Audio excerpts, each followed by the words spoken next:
like songs that are a little what we call sexy.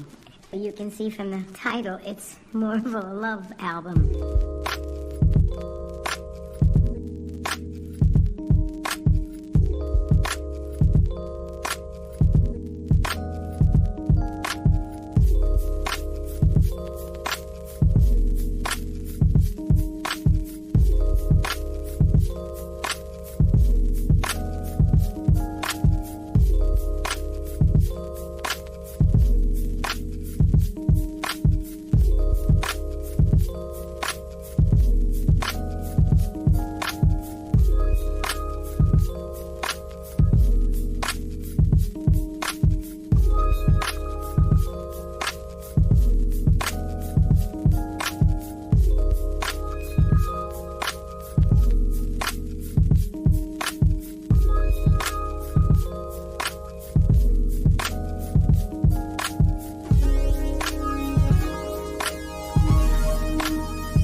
Welcome to another week of Manversations 2020. Thank you guys for everybody for tuning in.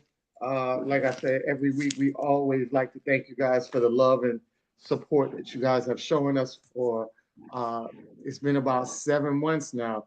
Today actually makes 7 months that we've been on here chopping up good game and already getting the superb love of support, and we appreciate that. None of that goes unnoticed, and we are very we have gratification towards that, and we're truly honored for you guys to follow us, spread the word, and let other people know what we have going on, and the responses of what we're doing exactly what we were aiming for and that was to give you guys a great platform, great information to better our people in our community, especially our men, which we gear the target towards. So better men will make uh, a better community. So thank you for helping us to get to that level. So with that said, it is the 4th of July weekend. Um, I guess do they consider this the 4th of July weekend, or is it the weekend after? The weekend closest, so it'll be this one. It'll be Yeah. this one, okay. Yeah, it's So Tuesday, so yeah. yeah, okay, cool. So I know this is the 4th of July weekend. I hope everybody's been pretty much safe and doing what they were doing. I actually went out last night for I went out. I think this was the second time in about 2 months, and before that, I haven't been out in a long time. But I went out last night with my best friends, and it was a new R&B spot that we went to downtown, and they do this once a year. And we went there and supported, and it was a great turnout. And Nice. coming back now, we were coming back, and this is why I say, the most scariest thing is 2, 3 o'clock in the morning. A Mm. lot of things happen, and it kind of triggered me. And why I say it kind of triggered me, because while we were coming back, even though we were in a long line coming back home, we knew there was an accident, because it was so many cars backed up heading on I-95 south towards heading I-90 south towards I no heading I-95 north from south, going north towards 441 or 183rd. And right before you got between 135th and 183rd, there was a huge accident. It was about an 8, 9 car pileup. And you could tell that somebody might have been racing, and just a split second tapped somebody, and all heck broke loose with everybody's car, Wow. because you could see that the back of the side of the truck, his his driver's back tire was toe up out the frame, and then the other car was in the other lane. The front of their car was just totaled. Then you had some women that was on the side. They had 2 or 3 cars, and their cars was toe up on the side. And then you had 2 other separate cars ahead, and then 2 other cars ahead. And I'm like, wow, that was a That's serious terrible. little collide. Yeah, it was just a domino effect. And like I said, you know, when we look at things like that, you always say to yourself, damn, I'm glad that we waited a little bit longer and not left at the time, because we probably would have got caught up in that mayhem as well. Always look at things like that. No doubt. But, for the most part, for what we saw, everybody seemed like they were okay. They were pretty much out their car. We didn't see anybody that was in the car hurt or anything like that. It was just all cosmetic damages, which you can replace the cars. You have insurance on them, but you're also going to be you're going to be inconvenienced in the meantime because of it. So, we always hear at Manversations, anytime a big holiday come up, we like to warn you guys to be very safe. That one little that one split second can change your whole life. So always think of the best route or the best way you can maneuver without getting yourself caught up in situations Right. that might end up turning tragic for you and your family. So always remember, you ain't got to try to go an extra 5 miles an hour to get home quick. Maybe you want to slow down an extra 5 miles and make sure everybody get there safe as well. Prayers go out to everybody who was in that accident, hoping that everybody can recover from that, and then jump back on their start, because we are in a recession. So part of that recession, not saying recession, but I would say inflation. And everybody's pretty hurt in the pockets when it comes to extra stuff. especially insurance. And I'm hoping everybody have the insurance and not driving around with no insurance, man, because you don't want to Huh? be driving around with no insurance and then get into a car accident like that.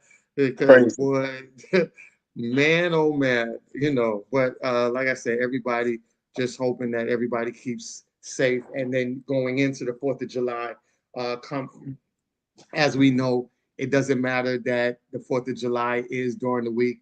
People are going to celebrate it during the week.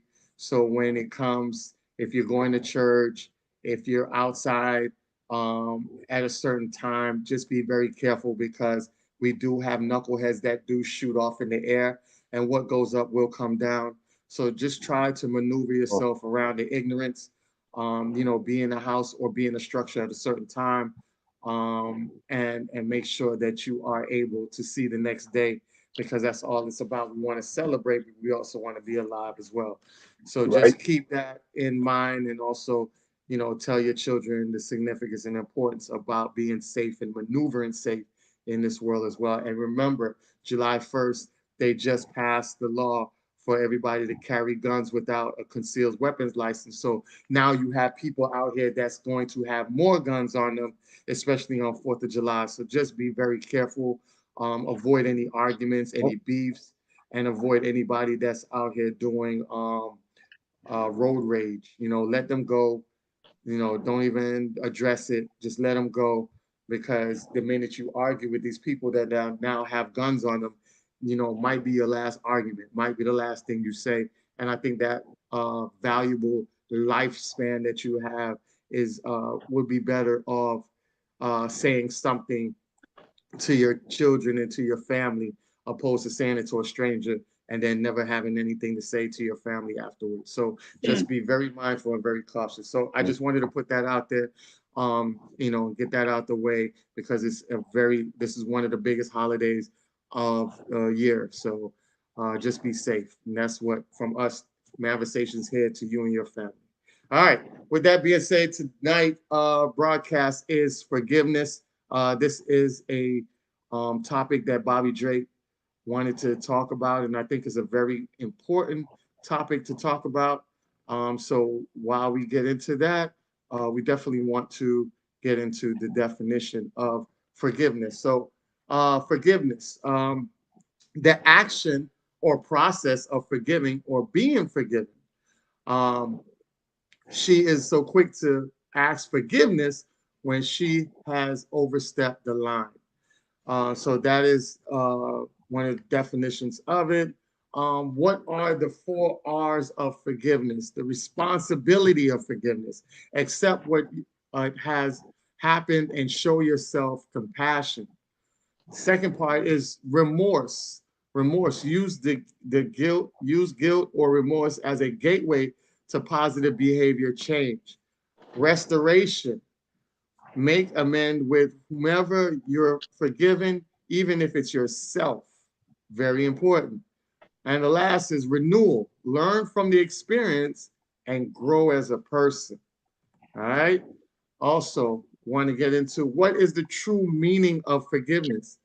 Psychologists generally define forgiveness as a conscious, deliberate decision to release feelings of resentment or vengeance towards a person or group who has harmed you, regardless of whether they actually deserve your forgiveness.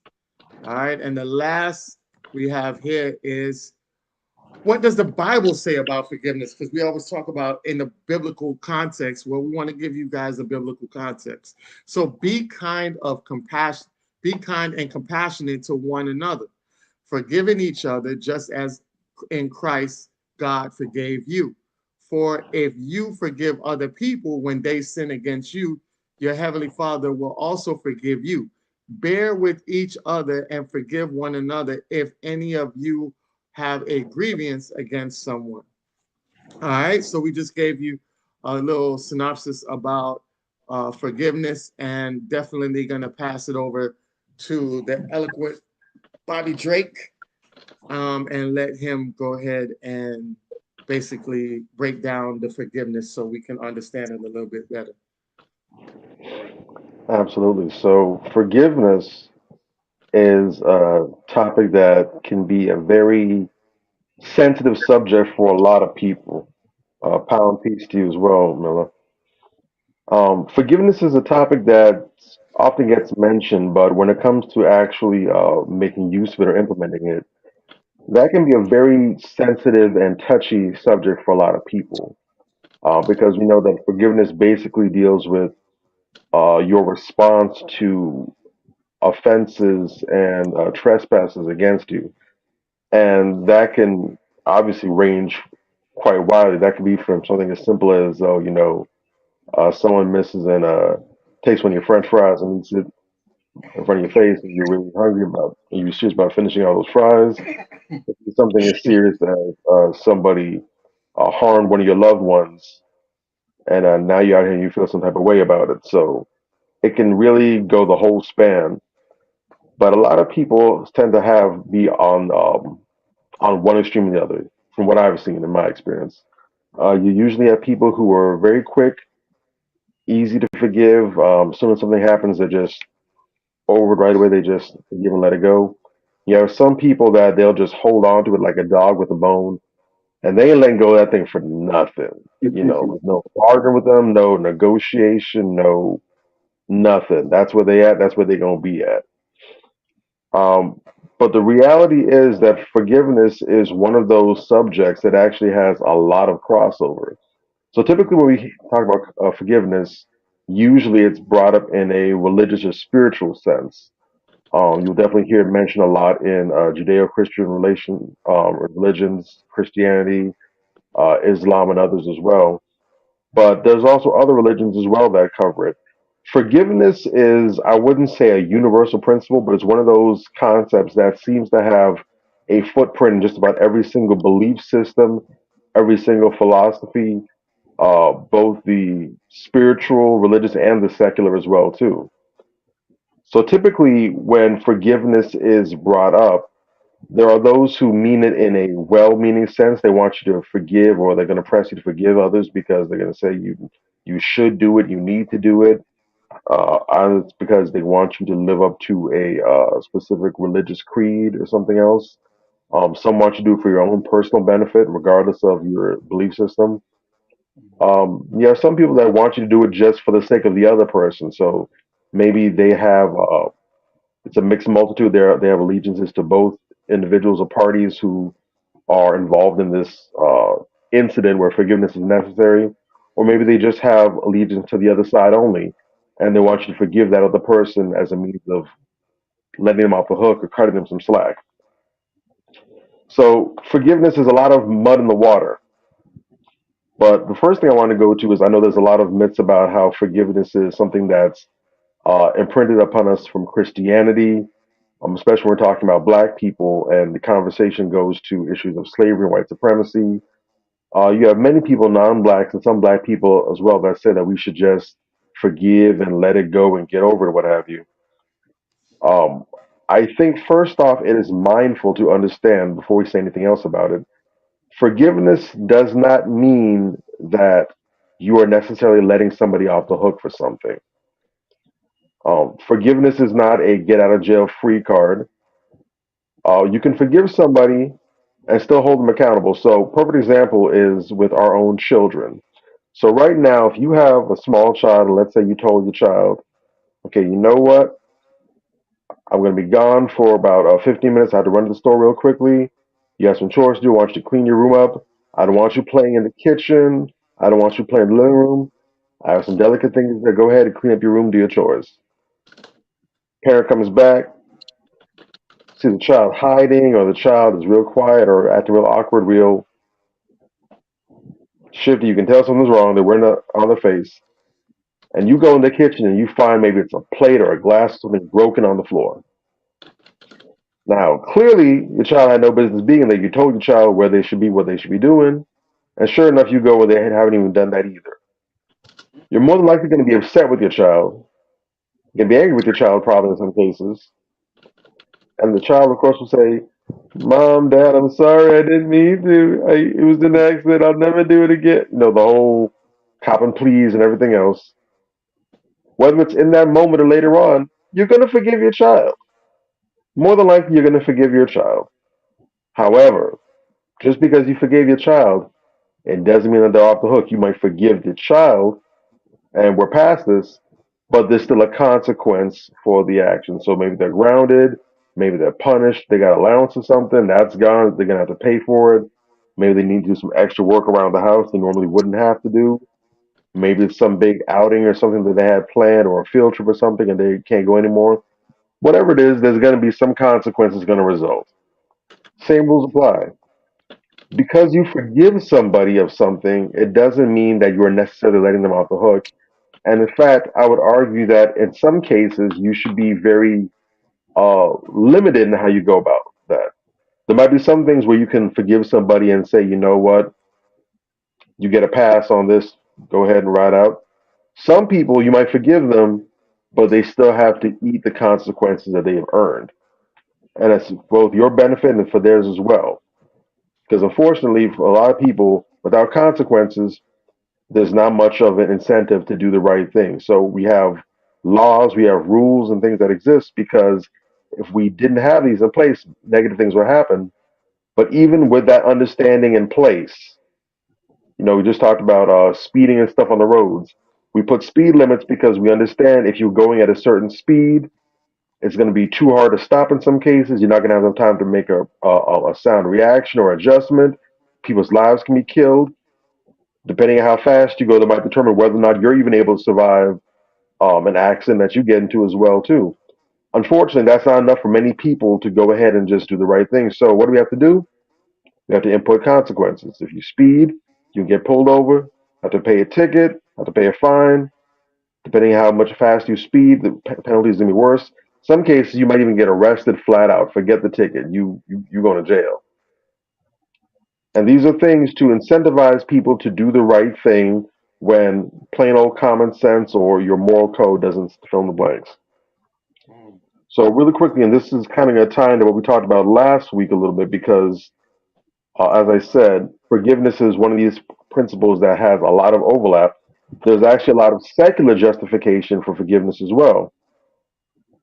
So there are a number of different benefits that have been researched as far as why you should forgive others. So some research that's been determined from a lot of places. It's from Johns Hopkins, from Cornell University, a number of other sources. Forgiveness has actually been shown to help reduce your stress levels. So when people are able to practice forgiveness in their lives, they're able to forgive others for wrongs against them, whether they're aware of them or not, or even forgive yourself. 'Cause that's another issue. Sometimes we've done things that we regret that we can't take back or cause negative outcomes. And a lot of people walk around with guilt on their back and that weighs them down. The act of forgiveness allows you to release that weighing on your shoulders so it actually can help reduce your stress levels. Forgiveness has actually been proven through a number of studies to actually reduce your negative cholesterol in your body. It's also shown to be able to reduce your levels of heart disease, heart attack, stroke. There's a number of different conditions in the body that can actually be caused by not forgiving, mainly because of the stress factor. So think about it. If someone has done you something that obviously troubles you enough where you have issues with letting it go, to have that constantly in your brain, taking a real estate in there, you got to go through that day in, day out. Nobody can say this person's name around you. Anytime certain words get brought up, it triggers you just like a traumatic event. It takes you right back to that moment in time when you felt offended. That's a lot to hold on to, right? And we know there's all kind of stories, both myths and real life examples, where people have been so pressed from their inability to forgive, they've actually sought revenge. And we know that sometimes revenge can also turn out where you end up hurting yourself as well, or just yourself. There's many sayings that go along with that that says if you go out to get revenge, make sure you dig two graves, one for the other person, one for yourself. There's the old school analogy about uh, you know, being unable to forgive is like holding a hot coal in your hand to throw the other person. Yeah, you can throw it at them, but you're going to burn yourself. So there's a number of different sayings and old school wisdom that relay the fact that this is something that can also cause you anguish as well. And to be honest, if the person that's offended you isn't someone of any consequence, it's a burned bridge, it's a relationship that doesn't serve you anymore, or even somebody that, there's no connection to. Why should this person have the honor and the privilege of taking up that kind of space in your head rent free? And in most cases, these people ain't even thinking about you. So here you are. You just can't stop thinking about this person. They said this thing. They did this thing against you. God knows how long ago. Meanwhile, the other person might have even forgotten your name, or they see you in the street. They wave at you, smiling, oblivious to the fact that you got heat with them. They're living their best life. Meanwhile, you're still stuck in the past. That space that's better off spent for other things. There are people in your life. There's things that you have in your life going for you that you need to be present for. There are people who deserve your full, undivided attention, your significant other, your children, your loved ones, your friends, hell, even your pets.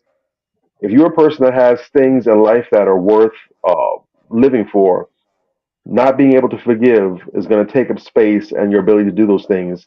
And it's going to keep you from being at peace with yourself because you have this unfinished business in the back of your mind. And like anything else, when you have unfinished business, until you resolve it, it don't go nowhere, right? So, Um, You also have to sometimes develop advanced concepts of forgiveness. So one of the concepts is the idea of forgiving a person without saying it to them. So the situation that you've been involved in that forgiveness is a possibility in, sometimes it might have to do with a person or situation that you cannot go back to or address directly. You're talking about maybe you've been in an abusive relationship, maybe with someone who is dangerous, someone who poses a significant threat to you. This might be a person that you can't come to face and talk things out. Maybe if you go to them, it's going to be a life or death situation. Sometimes you have to be able to forgive a person in absentia, or you have to do it when they're not around. You might just have to talk to yourself, talk to God or whoever it is that you believe in, or whatever your spiritual system is. But you just have to sort that out and work that out with yourself.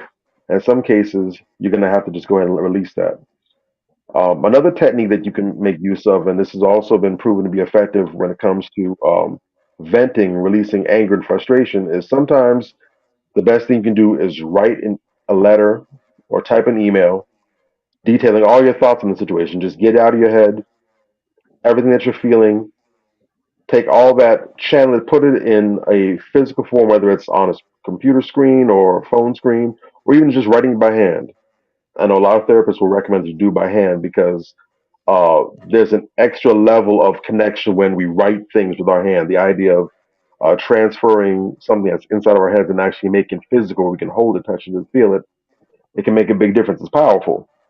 And so you write this letter out, you read it, you go through it, and you really feel this. You look at it because for the first time, you actually made everything that's inside your chest, that's on your mind, you actually put it out there in the open. And then instead of giving to the person, you can crumble it up and throw it away. Some people suggest that you can burn it. I know way back in the day, might have suggested you can make like a message in a bottle or something, put in a bottle, throw it down the ocean, whatever it is. But it should be some sort of ritual that bears significance.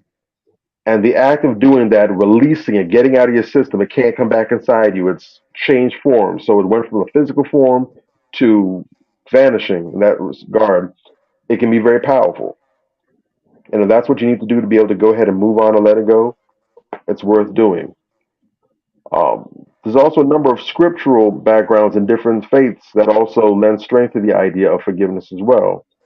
I was trying to find it early, but I know that in the Bible it specifically says that if you have uh, animosity, if you have hatred, if you have beef, pretty much with your brother, don't even give your offerings to the Lord. Don't even do that. So whether it's a religious festival, whether it's a communion or even back in the day when they gave burnt offerings, do not give an offering to the Lord until you've made this right with your brother, because God is not going to honor your prayer. God is not going to honor your sacrifice, because God says that's your brother.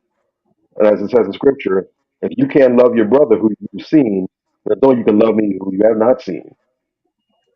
So go ahead, take the steps to make this right with this other person. And as long as you've done the work, that's on you. If the other person doesn't accept your forgiveness, if they reject you, they push you away, that's on them. You've done your part. It's on them to go ahead and make peace with that. So that's what the Bible says in regards to that.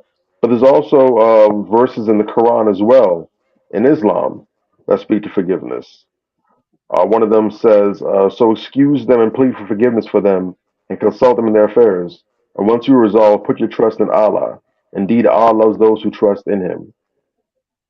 And there's a number of different verses where that correlate to that.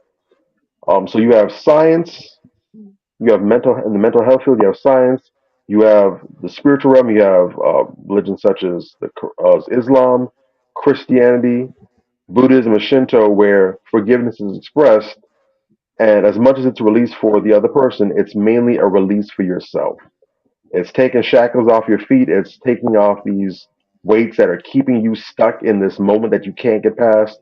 And it's pushing you to go ahead and move into the future where you have more life, where you have more opportunities, where you have more freedom, where you have peace, right? But as long as you're carrying grudges, you're having these weights on your shoulders, you're going to hinder yourself. You're giving other people power over you and control over you where just at their name, just at the thought of them, they got you. They got you in the chokehold. And in some cases, we know we've all seen those people where when we're upset or whatever, you're mad at somebody, and the other person's provoking you, they're just saying stupid stuff to get on your nerves, and they're just kiki and laughing it up right there. Mm. Meanwhile, you getting hot, you getting mad, you getting heated. They're working mind control over you. They chilling. Meanwhile, you're all apoplectic, you out of shape and everything. Don't give other people that kind of power over you, especially if it's people that aren't worth it. You know what I'm saying? Um, and again, this is one of those concepts that is advanced. This is advanced adulthood that we're talking about here, because it can be difficult. It's one thing if you're a child and somebody knocks over your ice cream cone and you're upset about it for 3 hours or something. It's another thing when you're an adult and the consequences of the weight can be a little bit more severe. Um, Maybe your caught your significant other cheating on you. Maybe it's a case where someone is slandering you on your job while you're at work. Could be a case of a neighbor who's being disrespectful or making life living next door to them hell for you. There's a number of different places that this can pertain to, but ultimately, look at forgiveness as something that is done for you. That's the advice that I would give. Don't look at forgiveness as letting somebody off the hook. And again, you can forgive somebody, but still get the consequences. If someone breaks in your house and steals your belongings, you can forgive that person. That doesn't mean you shouldn't call 12 and go ahead and get them booked up real nice and solid, or that you shouldn't go ahead and make the effort to get your belongings back. The forgiveness is not a get out of jail free card. So if people are trying to press you to go ahead and forgive the person and forget as well, you don't have to forget. You can remember what was done. You can remember how it moved. Forgiveness doesn't mean that everything goes back to the way it was before. It just means that we move past this. That doesn't mean that there's going to be a return pass where you can come back inside. Just like when you're in an event or something, once you leave the event, you can't come back in. You can set that boundary in place for yourself as well too. Where I forgive you, be cool, but we can't go back to where it was. It's different now. So make sure that you keep that in mind, and hopefully that's gonna you know be a word that somebody needs. Hopefully that's gonna give somebody permission to forgive. And like anything else, it's a difficult concept.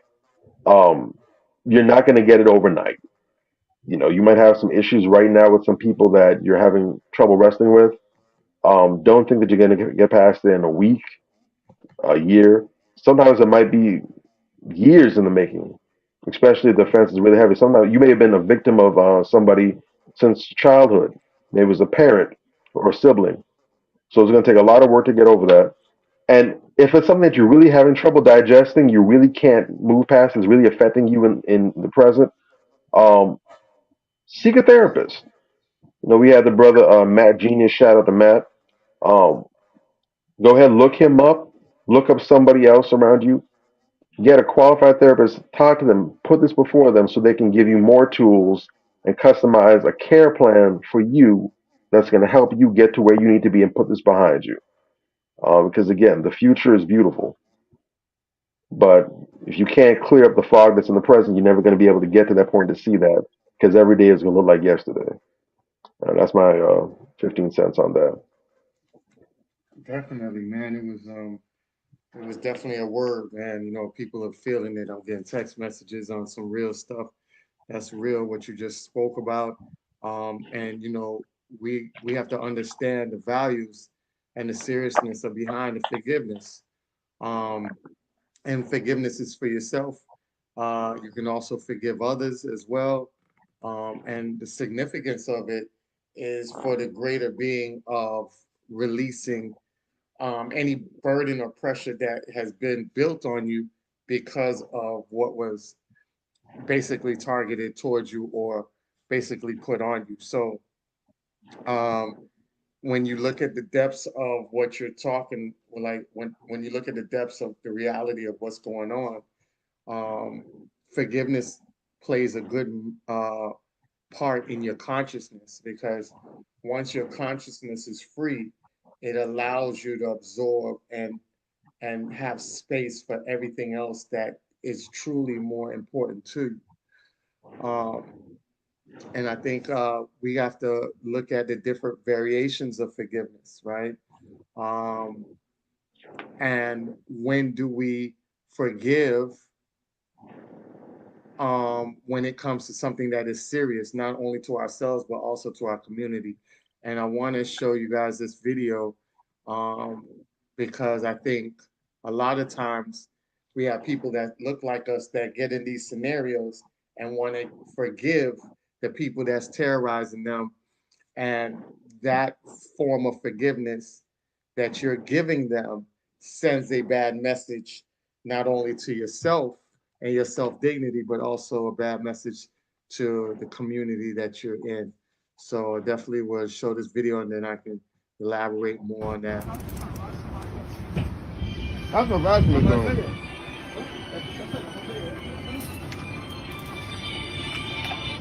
Yo, hold on. Get some money, that's all. Hold on. I'm not gonna ask for ID, none of that. No, you didn't. No, you didn't. No, you didn't. It's all on camera. No, you didn't. It's all on No, camera. you didn't. You know my name. You put me in. You said his name is Isaiah. You know my name. You said his name was Isaiah. You ain't asking. Do I have a wanted flyer up? I'm going around. I'm not telling you nothing. You know my name. That's it, right? I don't know your name. Oh man, that was bad. Take me out of I'm cuffs. stopping you. Take me out of cuffs. You got my name. You got ID on That you? was bad.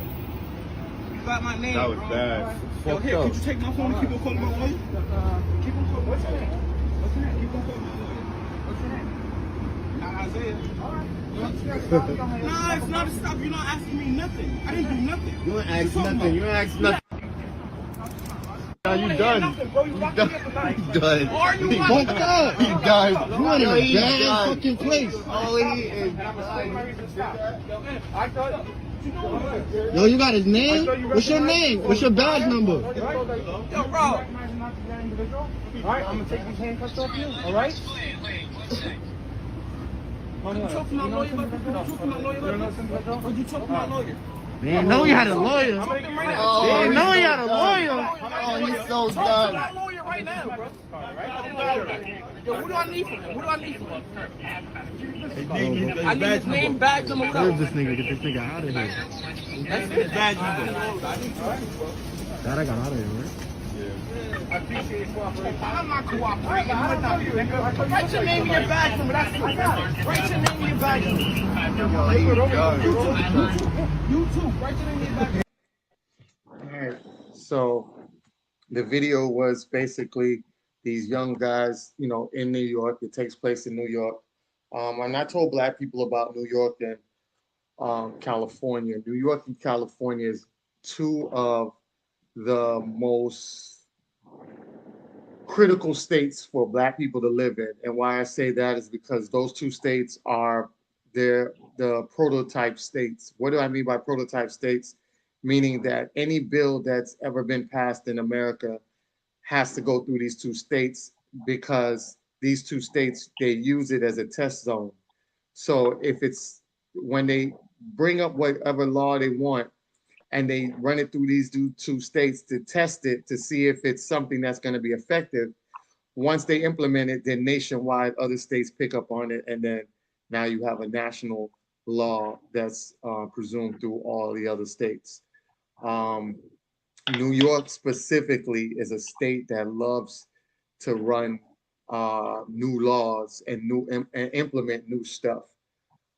especially in New York. And I think a lot of black brothers, they really got to watch themselves and their head on a swivel when you're living up in New York.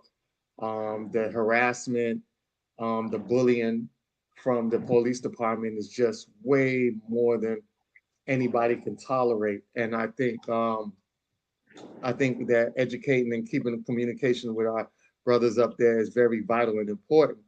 As you guys could see, this took place in New York, so the brothers were just sitting out, lounging, just finished getting something to eat at a local uh, corner takeout restaurant, and being harassed and bullied around by officers that didn't know that these young boys had resources that now puts them in a hot seat. So harassing them, then he ends up putting them in handcuffs and not realizing that he ordered his homeboy to take his phone out and call his lawyer.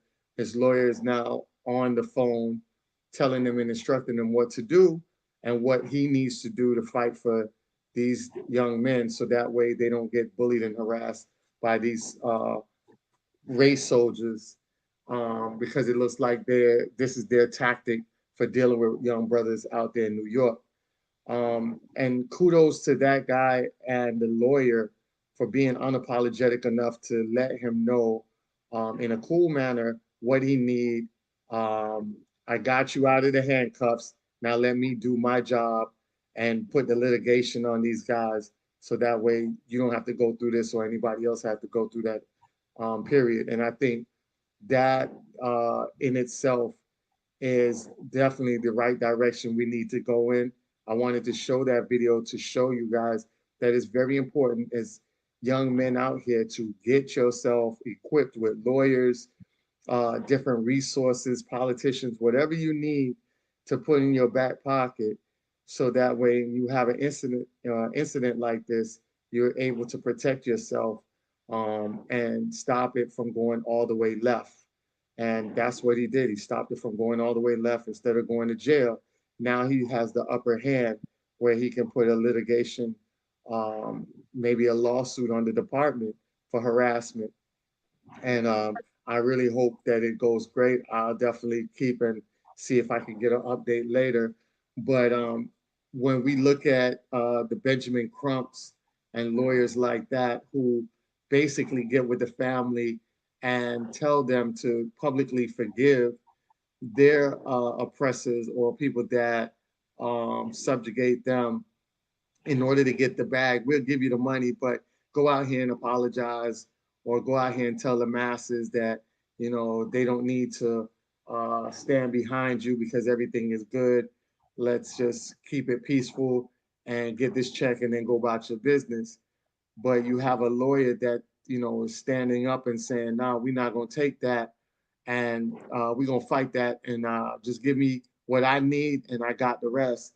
I think we need more unapologetic lawyers like that. We need young brothers to have that connection, because that certain forgiveness, when we do that, it just keeps the cycle of what goes on between us and law enforcement over and over and over again. I had a conversation with a lady, and we were talking, and she said she had an incident that happened at a hospital, and I told her, you need to go down there and document that, put that on record, um, and explain in details how serious the lack of attention that they gave you and your family, and let them know that it was a life or death situation that could have occurred out of that lack of attention, medical attention that they gave. I always talk about this book right here. Uh, this book I have on the back. Anybody who is in, I always run across medical professionals and I ask them if they have this book, and they say, oh no, I don't have that book. And I say, why you don't have this book? This is a medical professional's Bible right here. This book is so powerful because it goes through the deep rooted history of how racially unjust our Black people have been in the medical field. Phenomenal book. As you can see, it's a thick book that is documented pages of what we go through. So I told her, in order for us to get change, we have to make sure that we're making these documentations, that we're making the reports, that we're making sure that there's ink inside their files. So that way, when people look at things and say, why isn't nothing getting done? And you have all these people that complain, now it puts a bigger lens on the situation and it gets the job cleaned up one way or another. And it's the same thing. We have forgiveness for these officers that's out here that harass us, and we figure, oh, they just let us go, so we good. Okay, thank you, officer. My bad. I forgive you, man. Da da da. And that's the whole cycle that they want us to be on. Oh, you should be grateful. I let you go. No, no, no, no. You shouldn't have never had me in cuffs in the first place. So instead of you letting me go, how about you give me my information and I'll think about whether the system is going to let you go or let the system is going to put your ass in jail. And that's the mentality that we have to be on, because too much times that the forgiveness part, we exude that so much that it really controls our mindset and takes us away from being unapologetic for us to get justice out here, and also for us to add protection so that way other young Black individuals don't go through the same treatment that we go through. And so I just definitely wanted to show that video to show you guys how you take a part of forgiveness and flip it in a way of protection, because the forgiveness is what they want you to be subservient to, and that way they can control you. So there are some parts of forgiveness that you have to flip in your favor in order to be more powerful and also to give protection for our people in the long run. So that's why I wanted to show you guys that. If you guys want to chime in on that, you can. It's up to you, Major. Well, man, you guys pretty much said everything. Because I can reiterate certain parts of it, but um, you guys said some very powerful things. I just want to share something I was reading about how forgiveness can be so helpful. Forgiveness can lead to, as Bobby alluded to earlier, healthier relationships, improved mental health, less anxiety, stress, and hostility, fewer symptoms of depression, lower blood pressure, a stronger immune system, improved heart health, and improved self-esteem.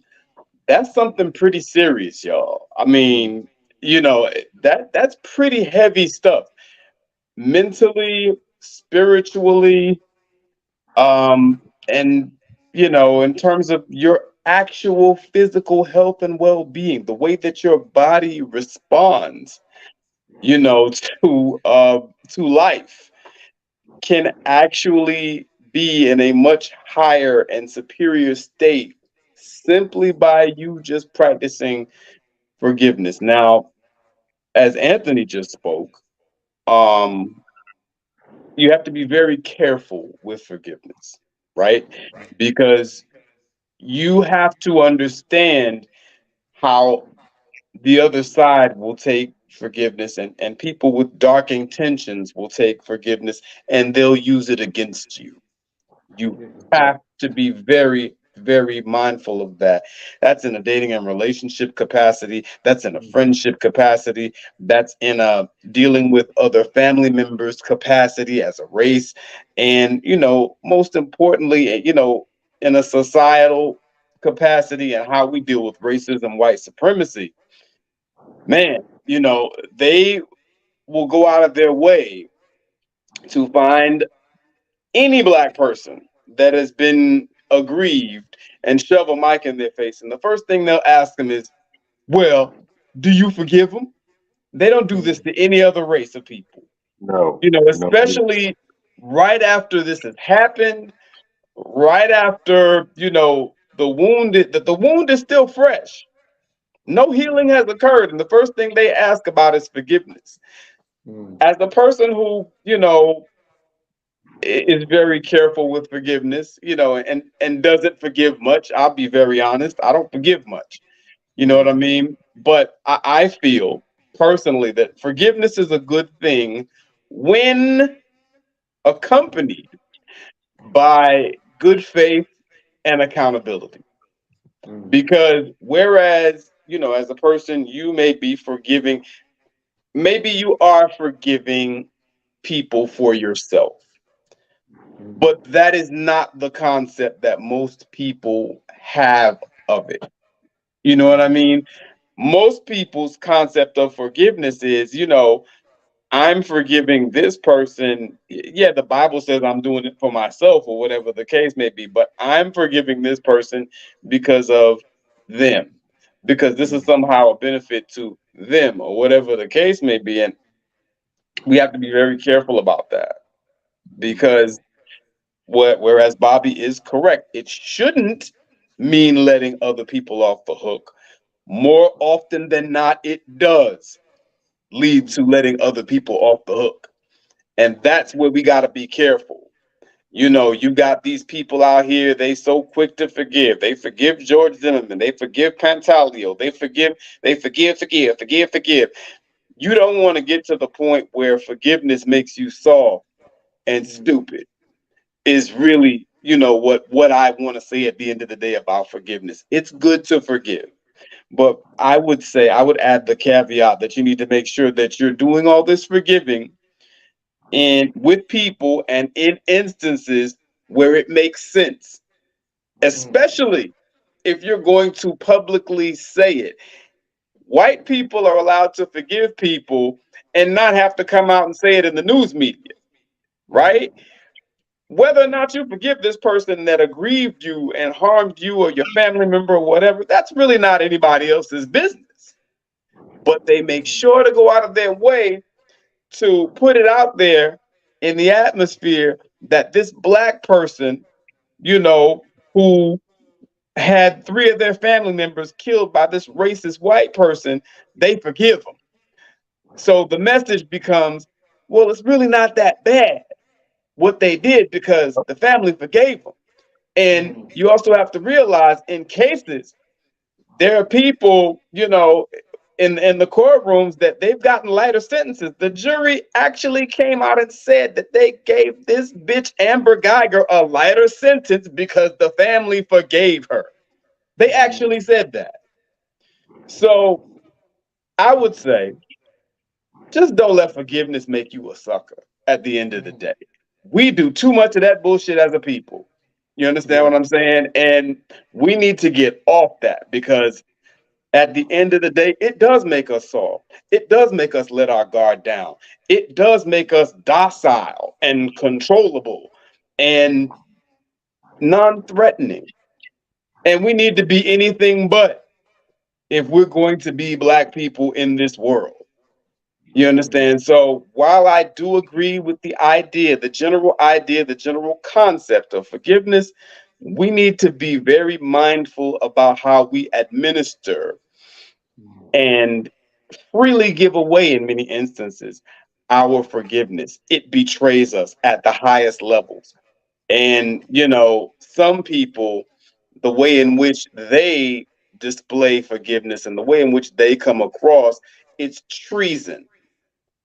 Botham Jean's family, that shit was treasonous. And you know how treason is punished. I feel exactly that way about those people and anyone else who does some bullshit like that. We need to be very careful about that. So I'll land my plane there. Definitely. Just to put a capstone on it. No, I agree with that 100%. You have to understand. Uh-oh. We lost Bobby? Yeah. Uh-oh. Yep, we lost Bobby. Bob looked like you about to say some deep shit too. But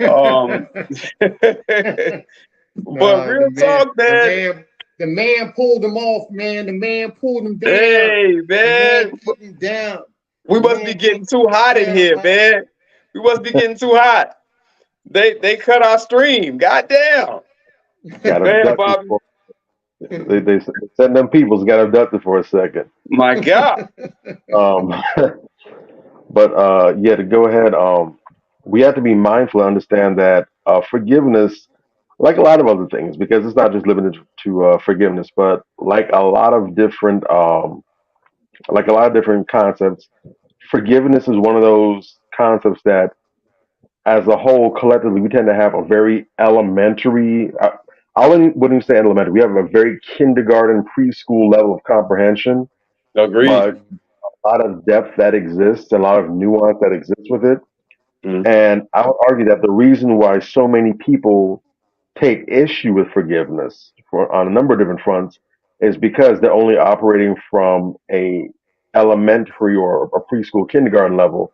And that's on both sides. The people that are quick to forgive and the people who are reluctant to forgive is Mhm. because the understanding they have of it is very, very basic. Mhm. Um, like anything else, how you do one thing is how you do all things. Yeah. If you are a strong person, then you can definitely see forgiveness as a way to exercise your strength, showing your advancement in terms of your maturity. As a strong person, you can also be on the other side of the spectrum and say, well, because I'm strong, I refuse to forgive this person or whatever the circumstances, I don't need to do it. And you can be also be on the other side where you can say, you know what, um, I forgive easily, but it's because at my heart I'm a coward, and forgiveness is the excuse that I'm using as to why I'm going to go ahead and take inaction and do nothing. Agreed. Um, I don't believe that it's helpful to be on any side of the spectrum. As with a Mhm. lot of things, the answer lies somewhere in the middle. Mhm. Especially when it comes to how forgiveness, when it's related to Black people and the systematic mistreatment that's occurred at the hands of the system of racism, white supremacy. Many times we'll have the white supremacists and those who are on all sides of the argument, but are white supremacists to the core. They'll go readily to the example of Dr. Martin Luther King Jr. And we know that whenever it's Mhm. MLK Day or Black History Month, we always have the same two or three talking points with Dr. King. Uh, it's not a MLK Day if it's not some presentation of the "I Have a Dream" speech and everything. Basically, just talking about forgive, forgive, forgive, forgive. However, Dr. King spoke on a lot more than forgiveness, and as much as he was a proponent of forgiveness, Dr. King was also a proponent primarily of justice. Mhm. True. And True. Dr. King of old and today would very much say that if forgiveness is the price, excuse me, if justice is the price that has to be paid, or the forsaking of justice is what must be paid for the sake of forgiveness, I'm pretty sure he would say, if that's the case, then we have to put forgiveness on the back burner. Because when you have injustice, nothing makes it more difficult to forgive than when there is no repercussions for the actions. You've been harmed, you've been violated, and nothing has happened. There's been no consequences that have been paid, nothing has had to be restored. The person just gets off scot free. And then, especially if they get the ability to do it again and they do so, Mhm. Mhm. at some That's what, point something has to give because we're human beings, right? and that's right. Good. If we have a just society, we can't just have forgiveness because if that's the case, it's going to be a free for all. It's going to be anarchy. It's going to be chaos. Forgiveness Precisely. must be right alongside, not above and not beneath, justice. Yeah. And the more justice there is, the easier it will be to forgive as well. I believe it was Frederick Douglass who wrote an essay a while back. I believe it was him. Um, and I know I'm always forgetting the title, but I believe it's something to the effect of the the Christianity of the Bible versus the Christianity of the land. And he basically talked about it was a very good in depth. It wasn't too long, but it was deep enough where he got into the Christianity that is preached and professed by the Bible, the Christianity of God, as opposed to the bastardization and the polluting of Christianity as we know it. So Frederick Douglass would definitely say that the forgiveness that is espoused, where your loved one is murdered by race soldiers, and in CNN or MSNBC or someone puts a microphone in the face and says, "Do you forgive the officers who played a role in this? Or do you forgive this white supremacist that did such and such?" And pressure you to forgive, and you say, "Well, yeah, go ahead and forgive them." Frederick Douglass would very much suggest that that is the Christianity of the land, Yeah. and it is not indicative of the Christianity of the Bible that definitely pushes for justice the Christianity that says, yes, even God forgives, but that doesn't mean because God forgives you that God will necessarily remove consequence from you. Sometimes God will forgive you, but He'll still allow you to take that L because it's for your own good and it's for the greater good overall. So we definitely owe it to ourselves as adults, again, to do the due diligence. Don't be intellectually lazy and check out. Don't say, oh, I forgive or I don't forgive. No. Actually get into it, understand what it is, how it really works, and then operate accordingly. You can forgive somebody again, and it doesn't have to be publicized. It can be just between yourself and that person. It can be just between yourself and God, or whatever spiritual uh, figure it is that you put your trust and your belief in. It can be just a private act where no one else is aware of it, but it's on you. And if they come to you later on and say, "Hey, I'm sorry, this was foul. I shouldn't have done that," you can be like, "It's all good. I already forgave you for that," and keep it moving. Exactly. But That's again, what it should what look is like. done for you Mhm. doesn't have to be publicized. It's a private thing, like you said, Major. It's a private act. If it's publicized, if it's shared with the other person, great, wonderful. But it doesn't have to be. And most importantly of all, do not allow your positive attributes to be weaponized against you. We talked about boundaries in the past. That's a Mhm. boundary right there too.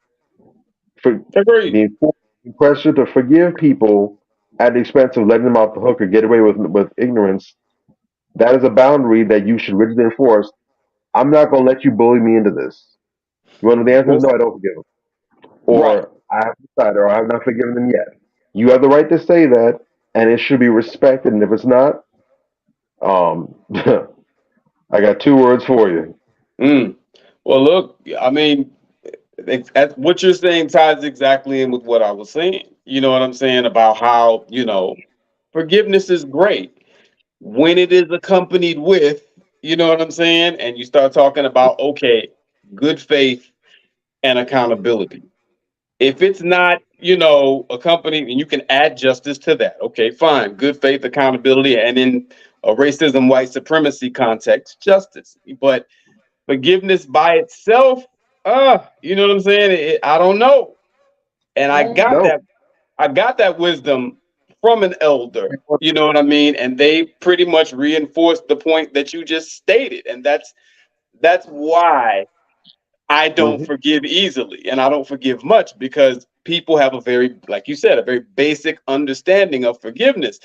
And people will usually interpret your forgiving spirit as weakness.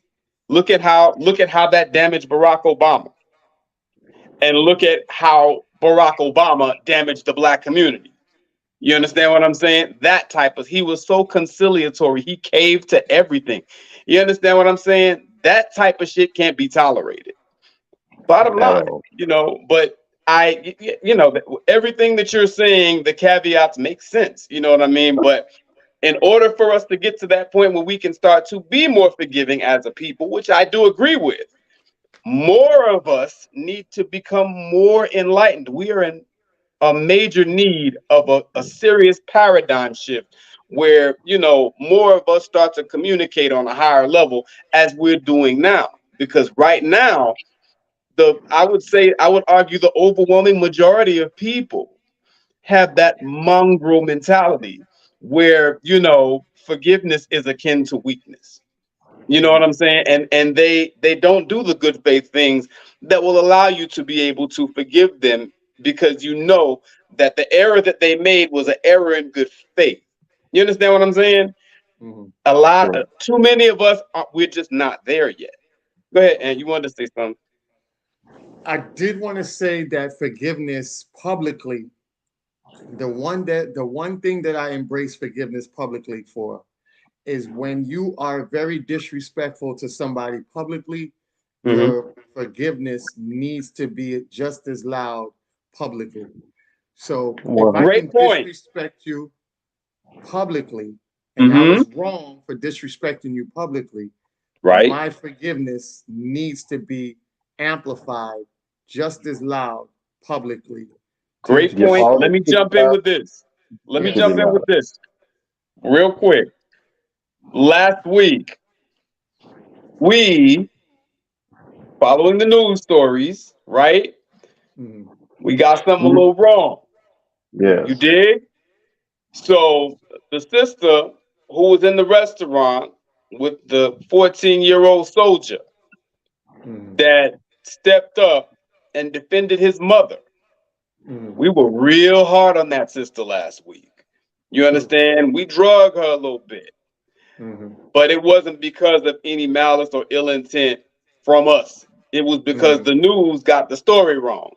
The news Exactly. made it seem like this woman was just some hood rat looking for a fight, in a restaurant with a man, and she was texting her son talking about get the gat, come smoke this fool. That's how the news portrayed the story. It was nothing Mhm. like that. So I would like to ask the forgiveness of the audience and of that family if this ever gets to them, for being so harsh to that sister when she wasn't at fault like that. There Mhm. was no, texting her son to go get the gat. This fool is in here, come and kill this dude. There was none of that. Mhm. This guy was having an argument with this woman in line. Apparently, from what I understand and from what witnesses say, he was getting upset because they got her order wrong. He felt like that was holding up the line. And so he Mhm. starts yelling at this lady and breaking on this lady and, getting obnoxious with this lady. And, you know, the lady, I'm watching the video. I watched the video a couple times. When he's yelling at her, telling her to get out of here, if you say one more thing, I'm going to swing on you, this, that, and the third. The lady's telling her son to go get in the car. Yeah. And the lady didn't even have any food in her hand to leave with because they messed up her order. So this was some rowdy dude, just totally fresh out of jail, by the way.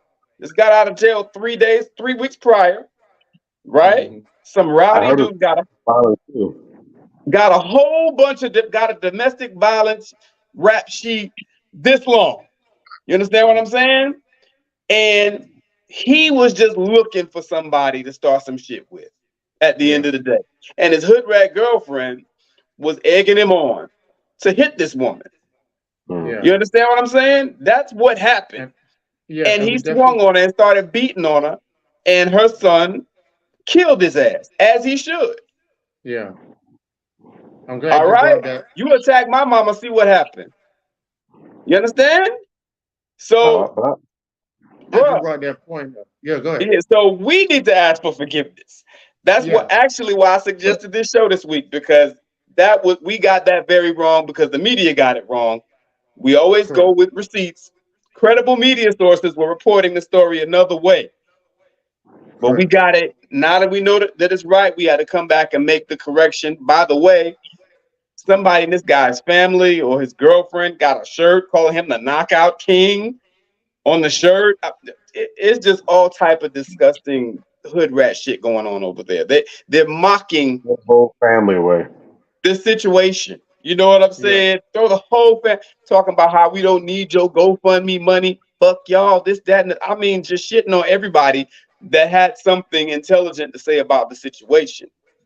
What they don't tell you is Correct. their GoFundMe page got shut down. That's what they don't tell Mm-hmm. you. You So understand what I'm saying? Oh, I definitely I definitely want to bring this, since you on the topic right now, I definitely want yeah, to bring this up. yeah. Um, so this guy wrote this. He says, all of you had to say, all you had to say was, no, babe, stop. Let's get our food and go. That's And it. you would have been on a real eggplant instead of a cardboard cutout. Us, us men need a woman to check us when we're wrong, not to be ghetto at my funeral. Ladies, if you love your man, build him. Don't let him crash out. I thought that was super dope what he Right. said. And No this doubt. is this is the girl that egged him on, and now she's with a cardboard cutout twerking on him. And then I want to show the other caption of somebody else wrote.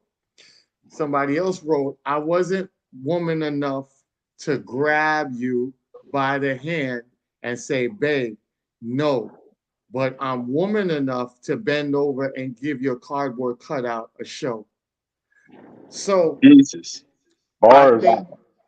think people are really seeing it for what it is, and they're really shedding the accountability where it needs Hmm. to be shed, because Right. she has to take some accountability. And now, because the family is so ignorant, does the family request forgiveness? Do they give forgiveness and grace to this woman? Because you are actually the catalyst that got him killed. Right. Real talk. People Absolutely. are saying you should have diffused it. Instead, you egged it on, and he's no longer here. So, as a Hmm. family member, should I look at her and grant her forgiveness, or should I have a gripe and a grudge against her because you were the catalyst to get my baby or my family member killed? And they have no animosity towards her whatsoever. They're right there doing that same shit along with her. It's unfortunate, but that's what it is. But and I totally agree with you on this. You know Mm, what I'm saying? But that's not how it's being handled, man. Like they're doing the same low energy bullshit she's doing. Yep. yeah. You You can you, understand what you I'm can saying? you can see the environment that spawned him. There's a reason why he is the way he is. There's a Yeah. reason why he felt comfortable enough. Now, mind you, the girlfriend was indeed hyping it up, but Hmm. there's a reason why he was even why he felt comfortable enough to go ahead and put hands on her like that, especially over the reason why he did it. There's a reason why he sought out a woman to be with who was going to go ahead and hype up some nonsense like that. That's his environment. So to Yep. him, that makes sense. To him, that's normal. Like the saying goes, what's normal for the spider is chaos for the fly. To the rest of us people that have a functional, this is outlandish. This is insane. But for Yeah. him, he's doing big boy things. Um, but just looking at that, I mean, this is supposedly the man that you love and that you care for. He's dead on account, and you played a contributing factor in the situation. Hell, um, you know, and here you are at a funeral or at a cardboard cutout, supposed to be a memorial of him, and your default response, what you think is appropriate, is to bend over and put your ass on his cardboard, um, in true hood roach fashion. There you go. Uh, I mean, No words. No the story words. right now. But remember, the fact that she can look all cool and calm and relaxed like that. Remember what we talked about before? Proxy violence. Yep. Mm, A lot of these women going ahead and gas some of these men to go ahead and commit violent acts on their behalf, and Hmm. when they get arrested or when it ends up in their death, they're able to go on to their life, their life, and just keep on living. I bet you sure already got his replacement a week or two out removed from now. As soon as the funeral's over, if she even waits that long, Yeah. you're right, slap in the cut. yeah. Hmm. So, just like that brother said in the last screenshot, brothers, we have to be mindful first and foremost. Um, if anyone can hype you up to do what this jackass did, then you already have some pre-existing issues. But fellas, Mm, be mindful of the woman that you have on your arm. It doesn't matter if it's your wife, your fiance. It doesn't matter if it's a chick that you're just dealing with for this weekend. mm, Be mindful of the people in your camp, especially those that you share intimate space and time with like that. Don't mm, let these heifers that have nothing good for you, they have no good intentions, they see you as disposable, whether it's because they want to spend your resources, whether it's because they want to use your emotional labor, they want to go ahead and send you out to be their personal private gladiator. Establish boundaries. Think for Real talk. yourself. Don't let some vagina or some sex or mouth or whatever the case may be get you so wound up. Don't let fear of loneliness or being by yourself.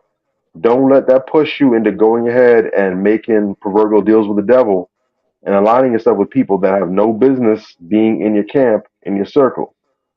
Nobody mm. should have that kind of access to you that's going to push you to do what this woman did. Correct. Ridiculous. Yeah, Ridiculous. definitely. So yeah, that's something that, we have to look at and say to ourselves, you gotta hold yourself accountable because you now put yourself in a position where somebody has to forgive you based on the way you conducted yourself. And in this case was the woman that egged somebody on for them to lose their life. Like Bobby was saying, you have two types of women, a woman that can build you and a woman that can destroy you. Who you choose is on you. Real And talk. who you choose will dictate the outcome of your livelihood. So it's very important. Like the purpose of manifestations is to make better men. Making better men means making better choices. And selecting your mate is going to be one of the biggest choices you make in your life, you know, um, and a very valuable investment as well. So I definitely wanted to point that out. Also, I want to show you guys a video. So we're going to definitely go on to something that was trendy this week, right? So our trendy topic is I saw this, it kind of put me in a little damper of a mood because what we was talking about earlier is that we need you guys to be safe. We have to understand that your safety, your livelihood is very important. Not only important to society, but it's also important to your family and your significant other. Understand that we all have a job to do. We all have a job to do. We go to a job, we work for somebody, right? And if you're not working for somebody, you have employees that work for you. As a employee, you have to be mindful and you have to let people know when something is wrong or you feel like, hey, I got to take myself up out of here because I feel myself is being pushed to a limit that could end up being fateful.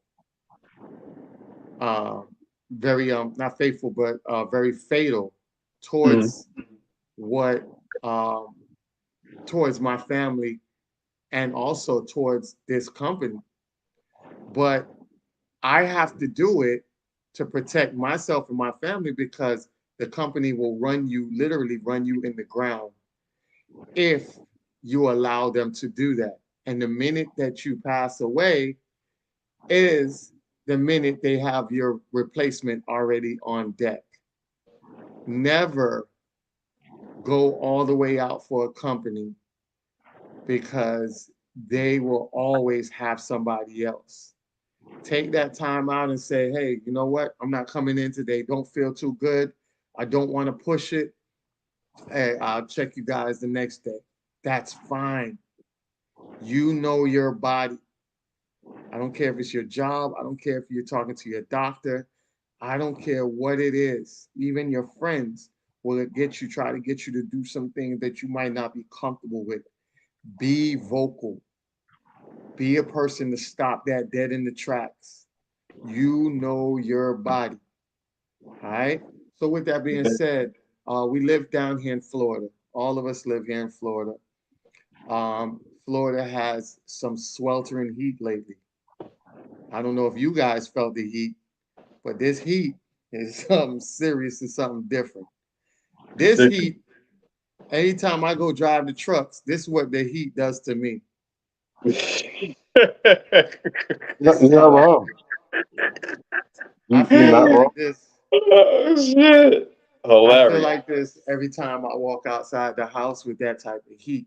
I hear You you. And know, the, and the reason why I said that and I say this is because Thing if is you're wrong, not, or you if you, feel like huh? no, no, no. Oh, okay. I feel like this, right? This is very important that, so I want people to understand. This is might be triggering to some people, but what you're about to hear is very heartbroken. So a heartwarming text right before this mail carrier pass away from the heat. And he knew something wasn't right. And he just kept going because he's, if you know any postal workers, I know several postal workers, and you're on a, you have to finish your route. That's the thing. You got to finish your route. You're based on finishing your route. Mhm. And sometimes those routes can be hectic, especially now through the pandemic, where a lot of these postal carriers also have a lot of packages as well, because people are ordering more offline than they're going to the stores. So their routes are pretty much extended, and they have spent a little bit more time on their routes. So you could be on your route 8, 10, 12 hours for the day, and you're in the sweltering heat. You're constantly in and out the little small truck. I don't think those trucks carry AC like that. They might, the newer ones might. I think I've seen a couple of newer ones, but for Possibly. what I've seen is the old ones had the windows down for majority of the time. So that heat is something so serious. So definitely want to play this video and show you guys why it's important to take heed when your body is telling you something. Mhm. Postal worker who died in the sweltering Texas heat wave sent his wife haunting text messages the day he collapsed and died. Can you read the text to me? Morning, sweetheart. Love you. Have a wonderful day. Good morning, baby. Love you. It's 88 degrees outside. Be careful going out. Those texts came in at 6:48 in the morning. It was the last time his wife would communicate with her husband. Just after 4, she got the call that he'd been rushed to the hospital. The temperature had reached a blazing 115 degrees. This Ring camera video shows 66-year-old Eugene Gates Jr. weighed down with mail in the midst of the extreme heat alert. You got a call alerting you to what was happening to your husband. I never would have thought that I'd get a call from his supervisor telling me that I needed to go to the hospital because my husband passed out. Carla Gates says her husband had been a dedicated postal worker. Dedicated postal work for 36 years. Oh, Sometimes you gotta know when to just say, hey, enough is enough. I'm done for the day. Come back the next day. You already worked up so much time. You have a rapport with your company. Know when to pull the plug. But I think so much of the psychologicalness of Black men is that we can't be seen as weak in front of our mate, in front of our family, in front of our friends, and especially in front of our job, our boss. And we take pride in that. And sometimes that extra pride ends up being a grave spot for us. I've seen it countless times. And I just want our brothers to understand, like, you're valuable. If you feel like, things aren't going too right, your body isn't lined up, take the time off. Say, hey, I can't finish my route, not feeling too good. Call your supervisor, let somebody come out and finish your route, or they'll take your stuff and then they'll have somebody finish it. I think they'll bring somebody else and have 2 people divide the route up so they can finish it for the day, or they can just take the stuff and then tomorrow they just divide it into 2 people's routes, and then they finish it tomorrow and make sure those mails that didn't get put out that day are the first ones to go on the route tomorrow. So they be the first ones to hit the house because they didn't go out the day before. So yes, let the employers do their job, man. This is what, everything runs like a machine. Everything has an operational system. They understand you're human, then you're not robots. Things happen. But it's so unfortunate because you could tell the love that they have through each other through the text messages, and even through how she was expressing herself through her emotions after finding out that her husband passed away. It's just so heartfelt. You know what I'm saying?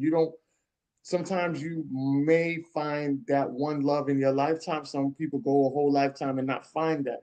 But to find that and then have lose your mate based on, the heat, a heat wave, and they tell you all the time, they put out the warnings that be extra hydrated because the heat is just ridiculous. So just to see that happen, it's just so very unfortunate. But I wanted to play that because I want people to see that there is part of it where you just need to let people know that I'm not as strong as you think I am today, and that's fine. And that shouldn't put a kink in your armor, or it shouldn't put a kink in your image that men are strong enough to handle. It's fine. It's okay to say, okay, I'm not feeling it today. That's fine with me, and live to see another day. I just Well wanted to share said. that. Well said, brother. That is heartbreaking. Heart goes out to that family. Prayers and blessings to you, to that sister. Wow. What jumps out to me about that whole situation and the capacity of forgiveness Mhm. is, I would hope, and it seems like in this situation, everything is good, right? Mhm. But what bothers me about that is that I know that there are people that have petty things that they allow to come between them. And on the other side of these petty things that you've allowed to come between you, something like that could occur. Can you imagine if there was something that happened, they had a petty argument, and either one of them hadn't forgiven the other one for what went Mm, down, and then the next day something like that happened? correct. You know what I'm saying? Yeah. Yep. That's the first place that my mind goes to when I see stuff like that. God Right. bless them. This brother, this sister seemed like they were in sync. They loved each other very passionately. If they had an argument, I'm sure, like me and my wife, 5 minutes after whatever they were arguing about, they laugh about it, and they're kissing on the couch somewhere. You know what I mean? That's Yeah. the type of couple and the type of vibe that comes off as to me. But Yeah. a lot of us, we have these little petty grudges over small, insignificant things. Or even if they're not insignificant things, they're not significant enough to Right. hold on to and allow a wedge to exist between you and your significant other. Oh my God. And something terrible happens. There's a young lady I know who, some years ago, she was in, argument with her boyfriend, and I mean they were hot with each other. She told him some really foul things, you know, and you know, later on that night, he got hit by a truck and died. Yeah. They never had a chance Yeah. to speak again. You understand what I'm Exactly. saying? It happened. I've seen it happen. Great dude, by the way. We were Mhm. all rooting for the guy. You know what I mean? Because we knew Yeah. the girl, and it's like, okay, she'd been through XYZ, bad relationships, blah, blah, blah. But this was a good, solid dude. You understand? And I mean, they got into it. It was some bullshit, the argument that they had. And even her friends Mhm. were telling her, yo, you need to call him now. Don't, let him just drive off like that. Da da da. Got in an accident on the way home, and he was killed instantly. Yeah. So, we got to be very careful about when we don't forgive, Exactly. and what may be on the other side of us not coming to our loved ones in the spirit of forgiveness. I'm really, most of the time when it comes to loved ones, your wife, your family, not your bullshit family, but your family that's, they on the up and up, but y'all just have a little falling out, whatever. You got some family that, they hate you as much as, any hater on the internet, you know what I mean? But some family, they're really solid, with solid people with good intentions, whatever the case may be. I'm all for forgiveness. I think it's something that we absolutely should have in the forefront of how we move, Yeah. like in that case, or, in the case of lovers or whatever the case may be. But, even with your mom, I know some people out there right now, they're not on speaking terms with their mothers. Yeah. The mothers are in old age. You know what I'm saying? Yeah. If you listen, I'm talking to you. There's some people out there right now that are not on speaking terms with their brothers, with their cousins, people that they used to rock with heavy over something foolish. Sometimes it's Yeah. just a misunderstanding. It's not even anything real. Somebody lied. Correct. And you got the story the way that the story didn't happen, and you holding this. You know what I mean? Yeah. So I would just like to encourage, in the spirit of forgiveness, true forgiveness, Yeah. from people who come to you in good faith. I would like to encourage, more of that type of forgiveness and letting go of petty, at least letting go of petty grudges. That's Yeah. that we have a serious problem with that as a Yeah. people, Well, as a collective. You dig? Correct. So yeah. Yes. What, That's a great when point. it comes to our loved ones, the people that are actually close to us, our good friends and our relatives, and again, not necessarily speaking on things of major significance or of elevated, like a real legitimate betrayal or violation, but like you said, the small petty stuff. Um, and again, a lot of that is bad habits. A lot Mm-hmm. of that fact that, and it's actually funny because I've actually seen the need for this kind of reinforced in the wake of the whole situation um, with that sister and the son and that knucklehead up there in Chicago. But there's not nearly enough education and training and enforcement, not in the homes, not in the schools, where conflict resolution is involved. Simply when someone does or says something that we don't like, it becomes an opportunity for us to just go ahead and hold on to it again, doing the whole petty grudge thing, as if we're trying to get back at somebody. Well, I'm not going to talk to you because I want you to feel bad, or I want to go ahead and make you pay for it, or what have you. Um, if these are people that you love, if it's your wife, your husband, your girlfriend or boyfriend, if it's your mother, your father, your child, or what have you, your best friend, your good friend, or even if it's a real close, real cool coworker, I'll even go that far with it. Um, Again, the whole idea of I'm going to pick up this boiling hot ass coal that's burning and melting and singeing the skin off my hand so I can throw it at you. What are you really doing? Real talk. Is it that deep? If it's a petty grievance, and I'm sure in most cases a lot of these things will be looked at and it could be agreed, yeah, this is petty, this isn't worth holding on. Why are you doing that? Why is your and I'll go a little deep with it. What dysfunctional training, what insecurity do you have inside you that makes you go ahead and take something so minor? Because again, if you're put in a situation where you knew this person was about to die, you had 5 minutes to talk to them, you know that this would be the thing that you'd apologize for.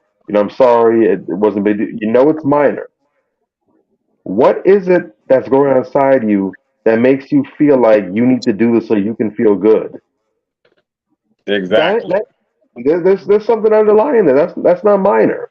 That's the We're not, question. Mm-hmm. again, we're not talking about penalizing strangers or people you have no connection to. These are people that you love, who love you, who I'm sure you've probably been through some things with, and yet you want to go ahead and nickel and dime them on some BS. You need to take a look at that. That's a sign of something else going on there.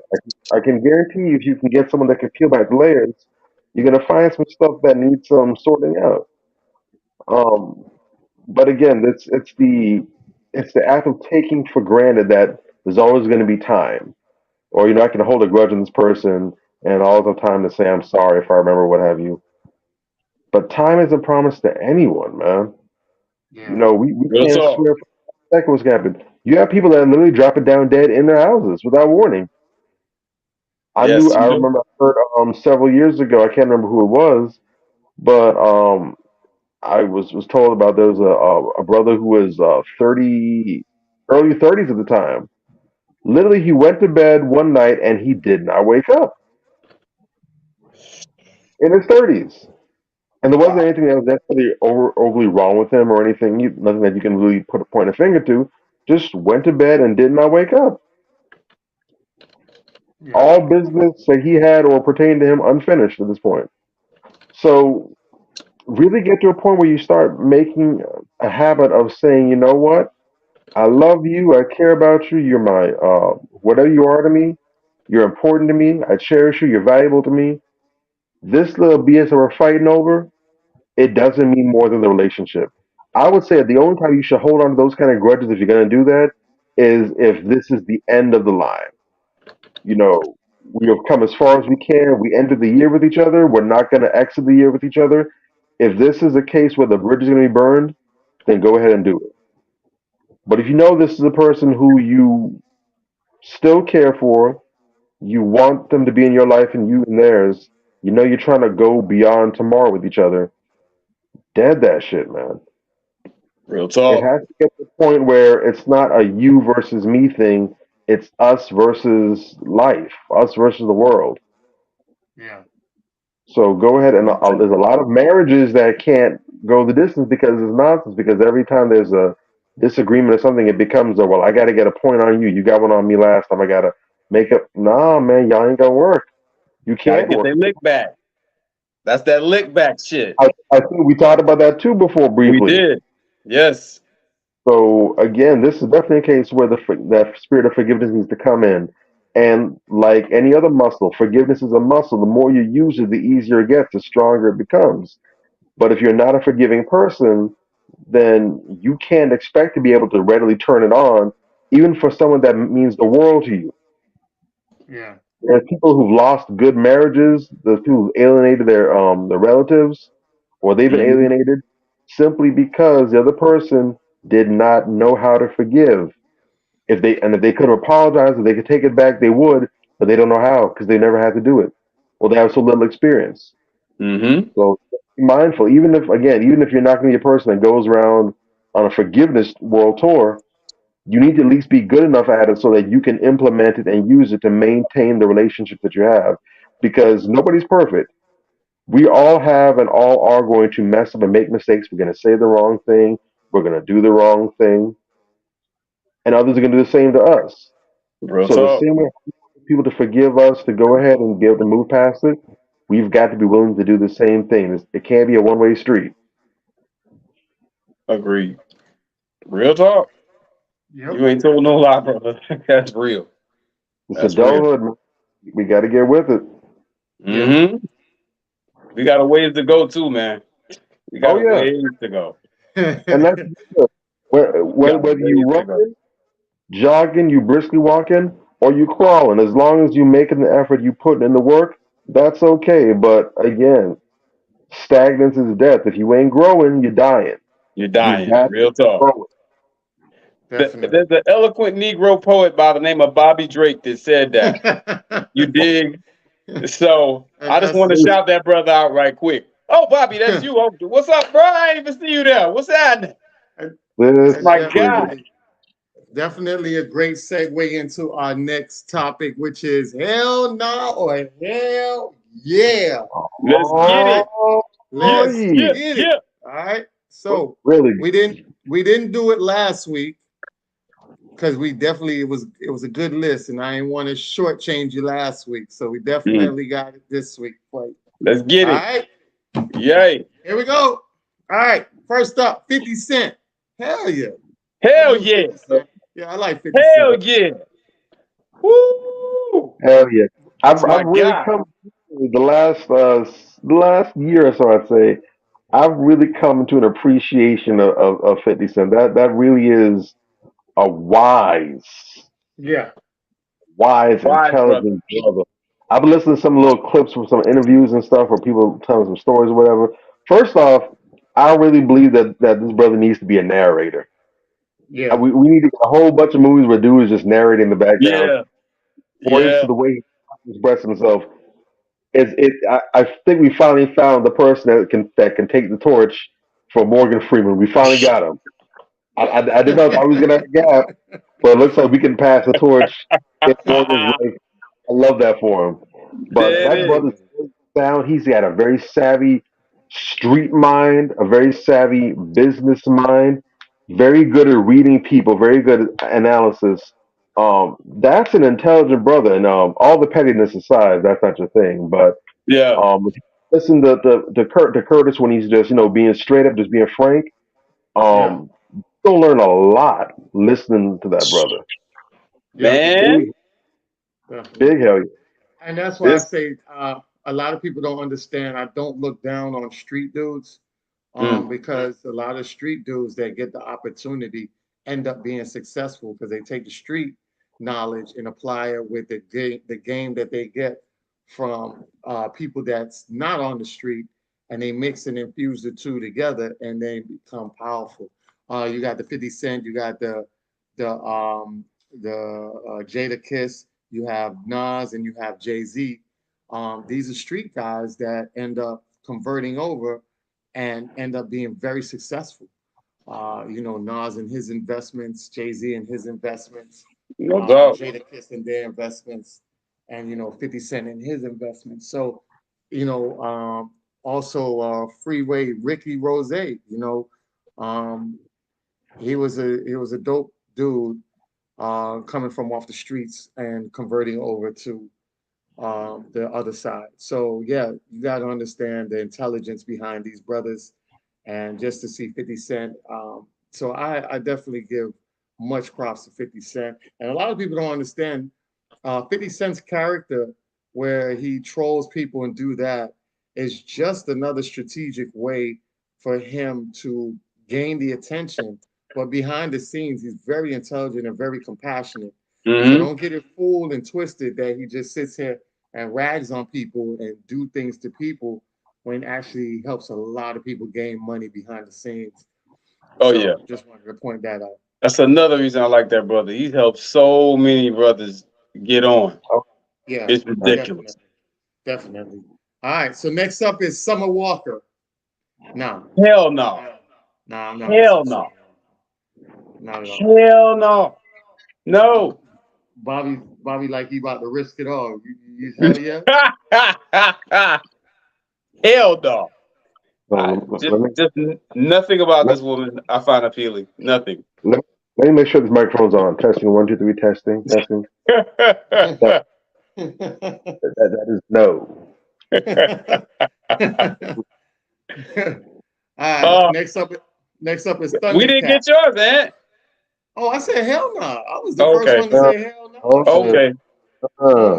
That's why I asked Bobby, because me and you said hell no. Bobby was quiet, so I thought Bobby was gonna risk Bobby it was all. gonna conform.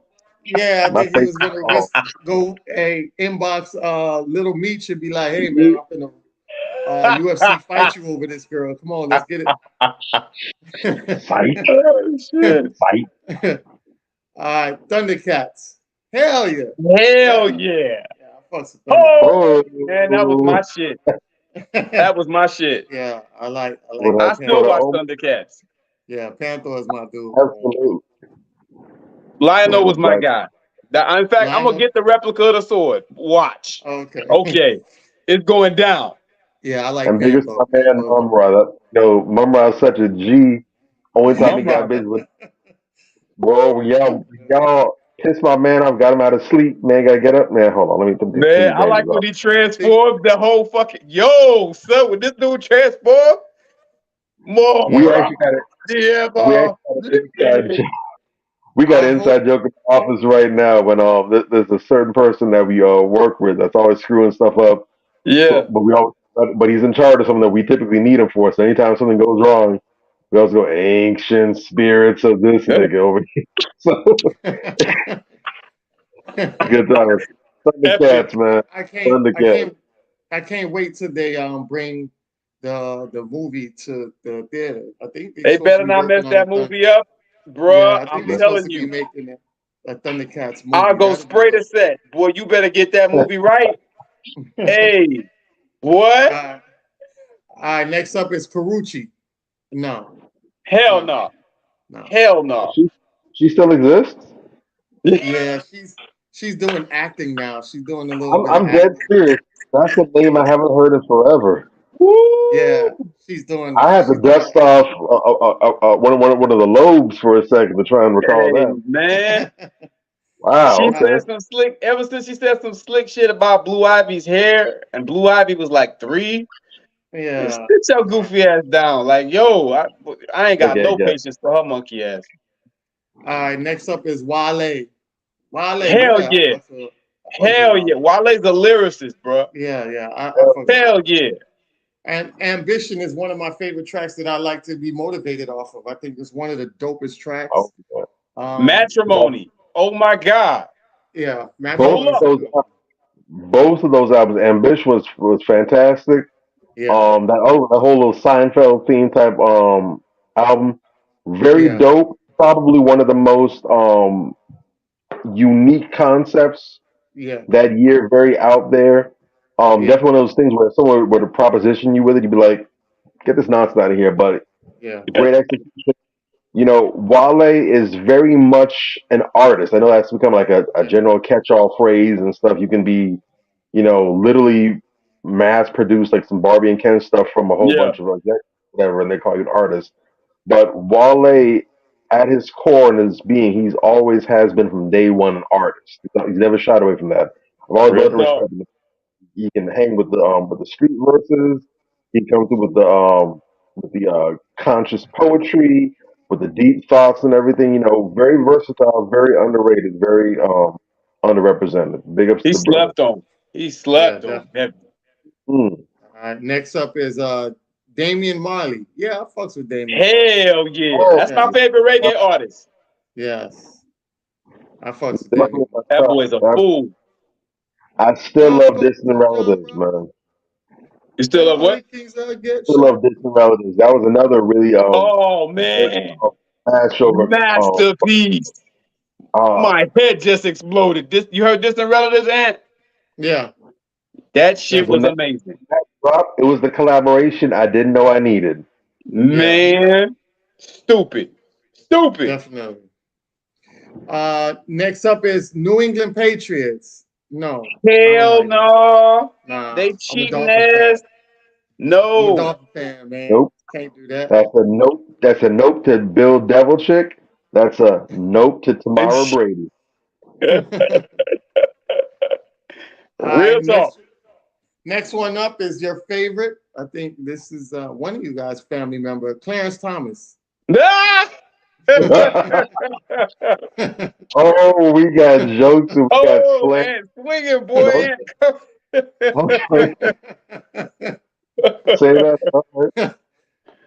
So you on that type of time tonight? All right. Hell no. That Sambo ass nigga. Oh, God. I can Listen. hear him foot shuffling all the way up in DC right now, boy. Boy, listen.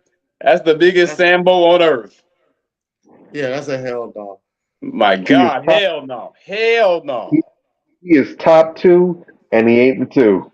They dig, boy. Definitely. All right. Next up is cheddar and sour cream ruffles. Yeah, that's that. Hell yeah. They fire. Hell yeah. Boy. Them shits is addictive. Junk food. One of the elite choices. You gotta eat some garbage. You can't go wrong with that. That right there is top level right there, boy. That's an elite chip, bro. Yeah, definitely. That's an elite chip.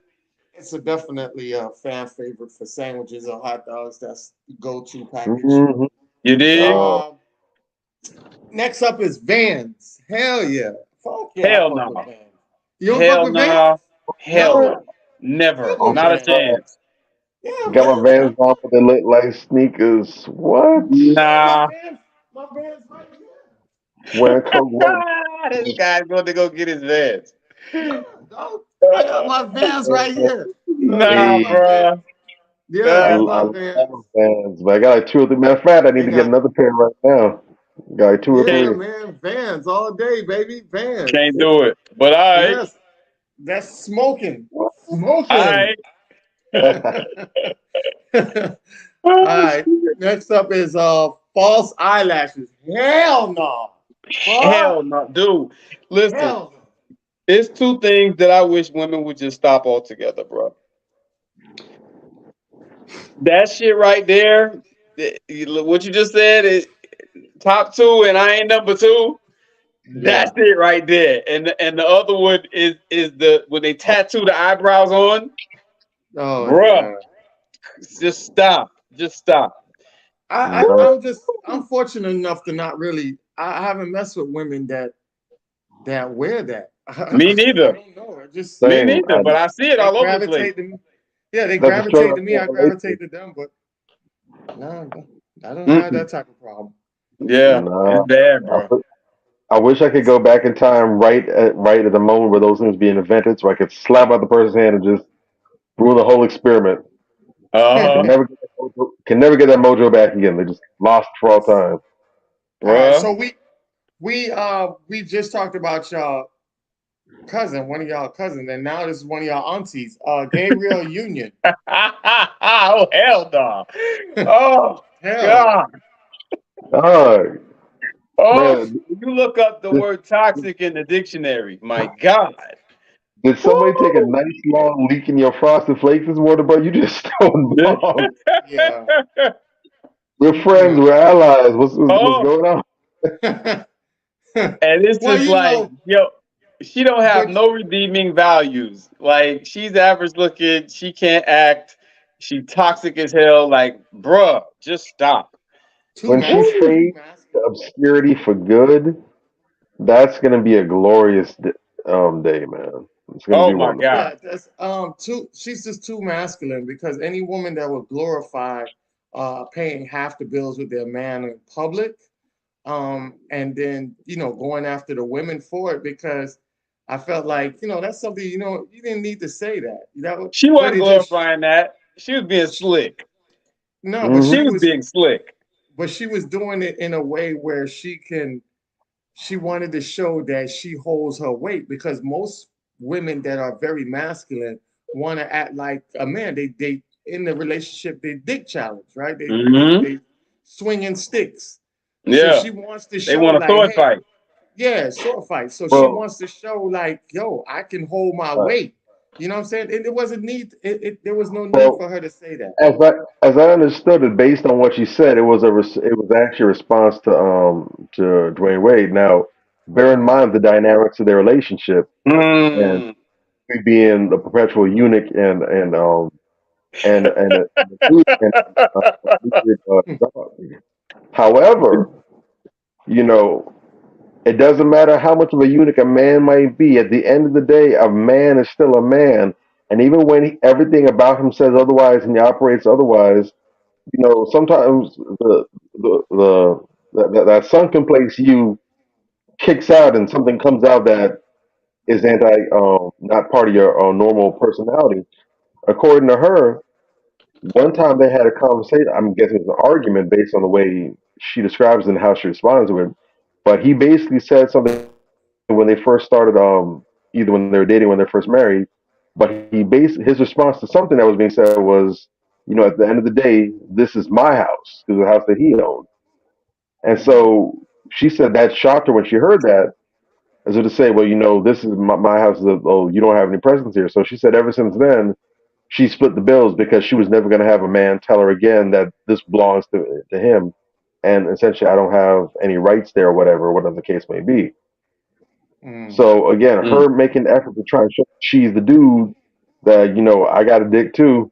I can pee longer than you. It stands up longer than yours. All this nonsense, whatever. She did that, and now here she is, years later, complaining. I wish it wasn't like this. He makes way more than me. He should be paying all the bills and everything else. But Yeah. she had to stand and eat on that. Yeah. So it's not like he Yeah. told her you have to do all this, because I'm Yeah. guessing she do all that.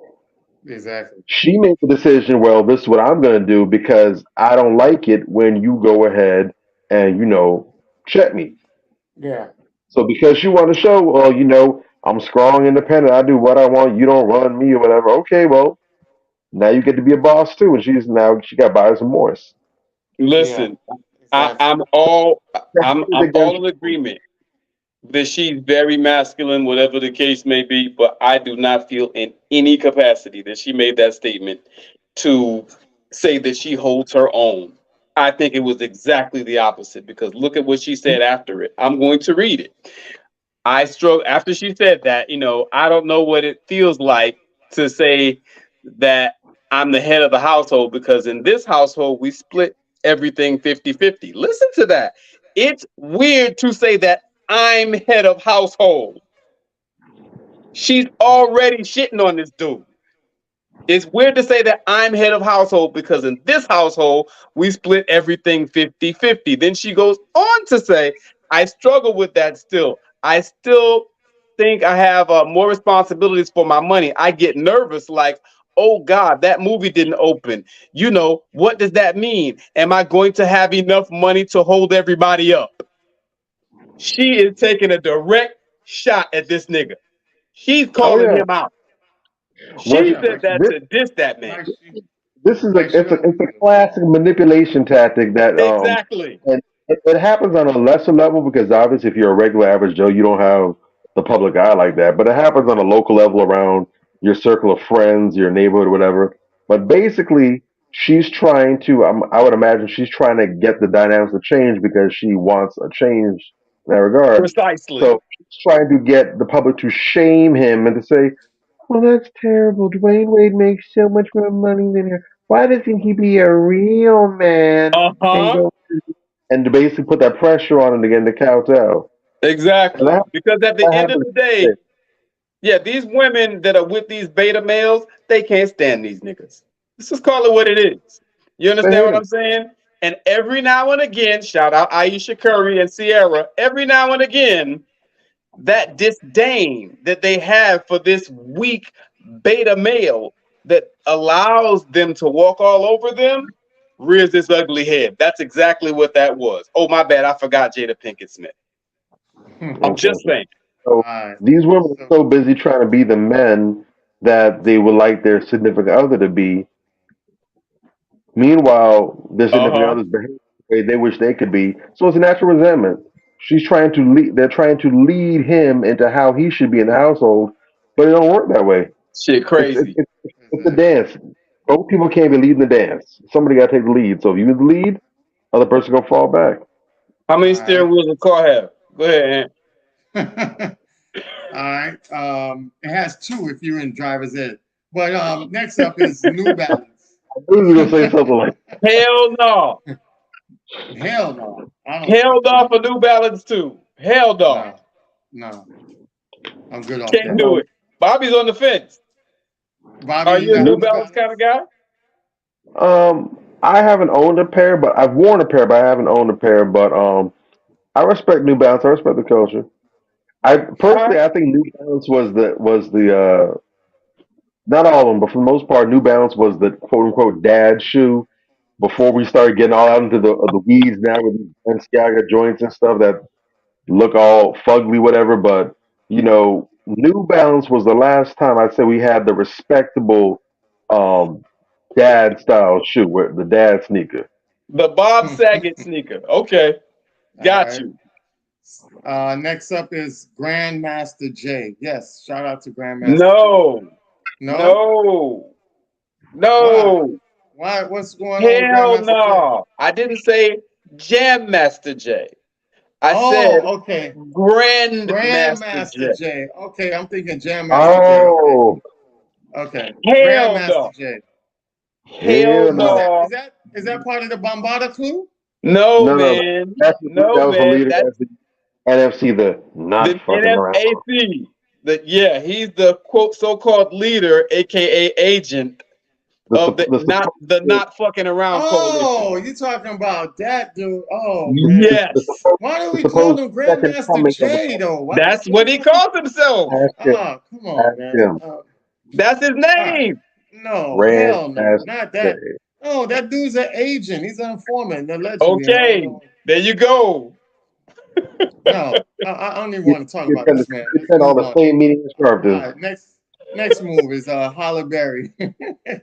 Halle Berry, no. Haley Berry, man. Oh, Haley Berry. Bailey. Haley Bailey. Yes. Oh yeah.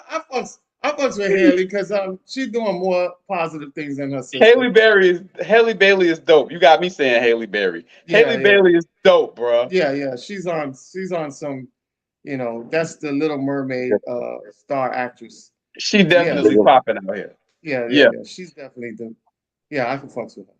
All right. Next up is Snapple. Hell yeah. Y'all don't Hell fuck no. with Snapple? No. Hell no. Oh Hell man. no. Hey, Can't do it. if Wait, you see does me, this just give me a does this case include the of a lemon? Snapple apple. I love me a Bruh, Snapple apple. I'm good. read the ingredients. That's all I'm gonna say. Yeah, I heard I about Snapple. know, Read but the the peach, ingredients. the Bruh, I peach. know. that peach tea, I had the peach tea in my refrigerator, right? We was Yeah. reading the ingredients. My wife was like, this shit is literally 75% sugar. Yeah. Yeah. I was like, shit, yo, it's like 59 grams of sugar or something like that. Bruh, Yeah. it's And it's Yeah. gonna have insane. I know. I like the Snapple. I knew about it. When we grew up, we heard about Snapple being ran by the KKK, Ku Klux Klan, and all Oh, that I didn't growing know up. that. I didn't Yeah, know that. that was always something growing when we were growing up. They always told us that type of stuff. Yeah, and but when I started working with Dr. Pepper Snapple, 7 Up, we was taking some of that stuff home for free. And the Mm. only one that I used to like was the Snapple apple, man. It was just, I don't know, it reminded me of the apple that's in Jamaica. So I was just keen to that. But it's all good. Mm.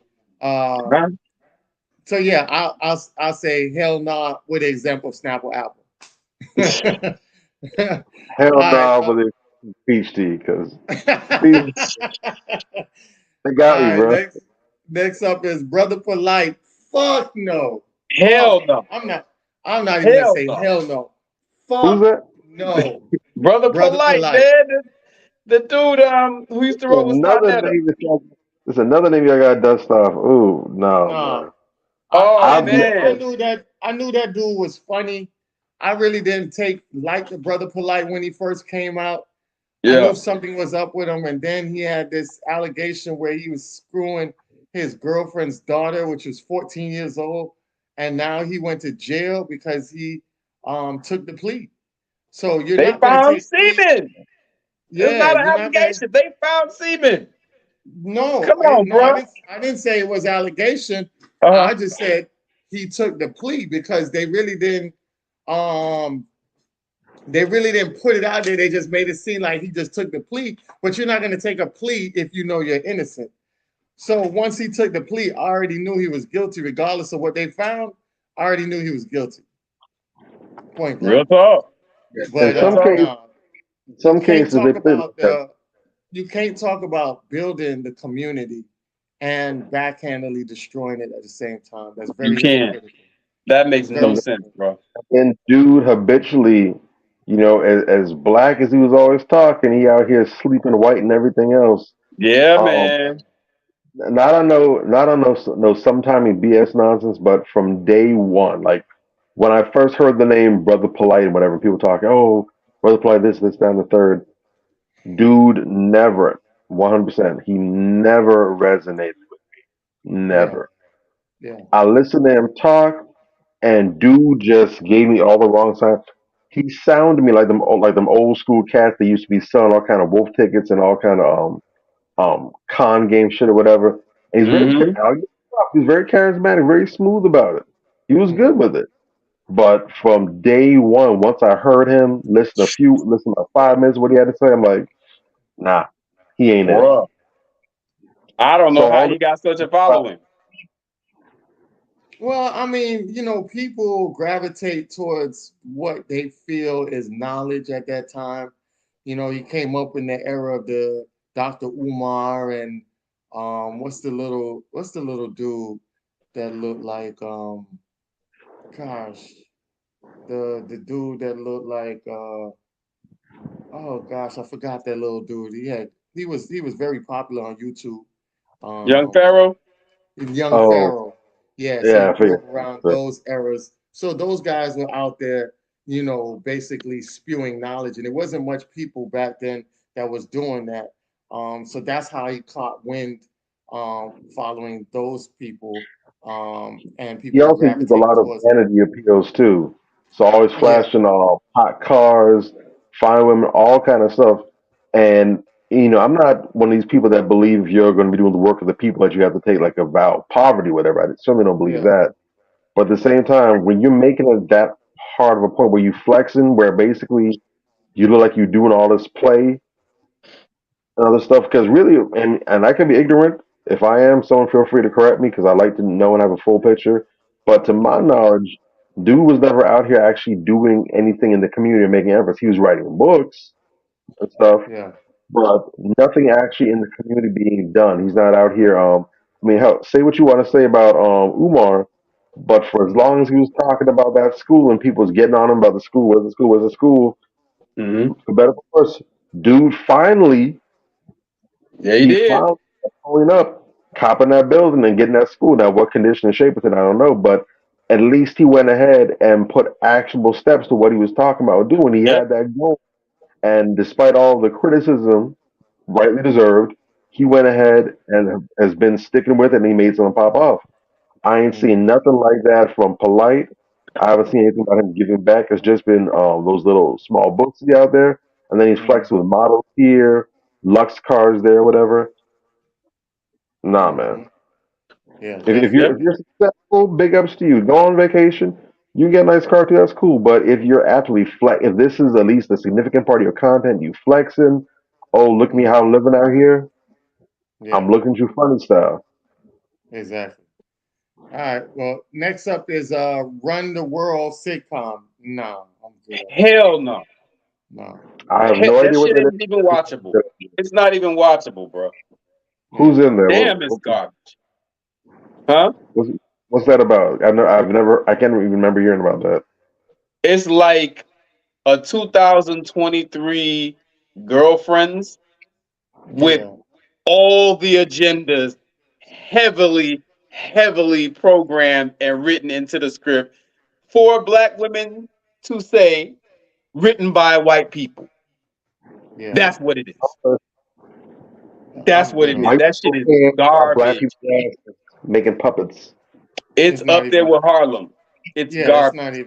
it's not even worth for me to even. Hell no. I'm just switch it. All right. Zion Williams.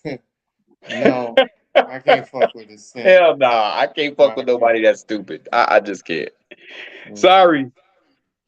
Zion would have benefited greatly from having a real man in his life that he could have soaked up some game and some knowledge for, because it's Real talk. absolute shame what this young brother is smack dab in the middle of. This don't make no damn sense. This is a national tragedy. You hitting a porn chick raw, and she's been banging Porn all bras these on the left, strippers white on the right. dudes. I mean, She's banging all these white dudes, and a lot of those white dudes do a lot of anal and all kind of crazy stuff. You really anal, putting that's yourself out there like that. that's the tame anal. That's the tame stuff. Yeah, It is I'm the good. tame stuff. And she doesn't even look She been right. fantastic. That's all they did. They both ugly. Like, what is this nigga doing? You went through all that school to accomplish all this excellent shit to scrape at the bottom of the barrel and wipe up skanks. He ugly, but he got money. He can get a woman that's of caliber. Jesus. That looks real good. When you got money Multi-millionaire like that. athlete celebrity. He has his pick and choice for the most part of women around the planet. Yeah. I gotta be careful. I mean, because for the longest time I criticized brothers for apparently dealing with the same 10 to 12 chicks in the Hollywood, and dude decided he's gonna branch out and do something different. I can't knock him for doing different. I wish he would have done differently, but now I don't know because I'm not. I mean, the whole porn game, that's not my thing. But I do know when we were coming up, there were porn chicks that were household names as far as young men were concerned. So we knew about the Roxy Randalls, the Cherokees, all different types. So I have heard someone say that maybe when he was coming up, Mariah Mills, who I'd never heard of prior to this, maybe she was one of those it chicks, and now that he's this older brother, he's an adult, he's got all his money, whatever, for him it's like his dream. He's going after the chick that he always had a crush on as a kid. I don't know. But there's so much, even in just the mate selections. I mean, you like what you like for the most part, but even the mate selection, his ideas are weird because going based off what she's saying, I'm looking at her Yeah. and she looked like she auditions for all the insect cartoon movies, like A Bug's Life, and it looks like And gets she's the part dedicated every to that. time. And I don't know who's better than her. I mean, her body is just cartoonish at this point. It don't even make It's sense. ridiculous. It doesn't. Yeah, Come on, he's man. attracted to that, but then apparently, Yeah. according to her, he's telling her things like, stop wearing that blonde weave, wear your natural hair. I'm like, dude, she has an Ooh, ass Yeah. that will better be served as a pool toy or a flotation device on a cruise ship, it's a and lot, you want bro. her to be in it. There's a lot of confusion in that brother, man. Oh man. All right. Last but not least, Ricky Smiley. Nah. I fuck He with don't. Ricky Smiley. You don't rock with Rick? Nah. What? Ricky fell off, man. The church praises and all that was good. Uh-huh. Um, nah, I don't know. I don't really. I gotta disagree with you on that one. He get a Yeah, big hell yeah out of me. I like Rick. yeah, His story Yeah, gotta give us man. everything I've seen about him for the most part.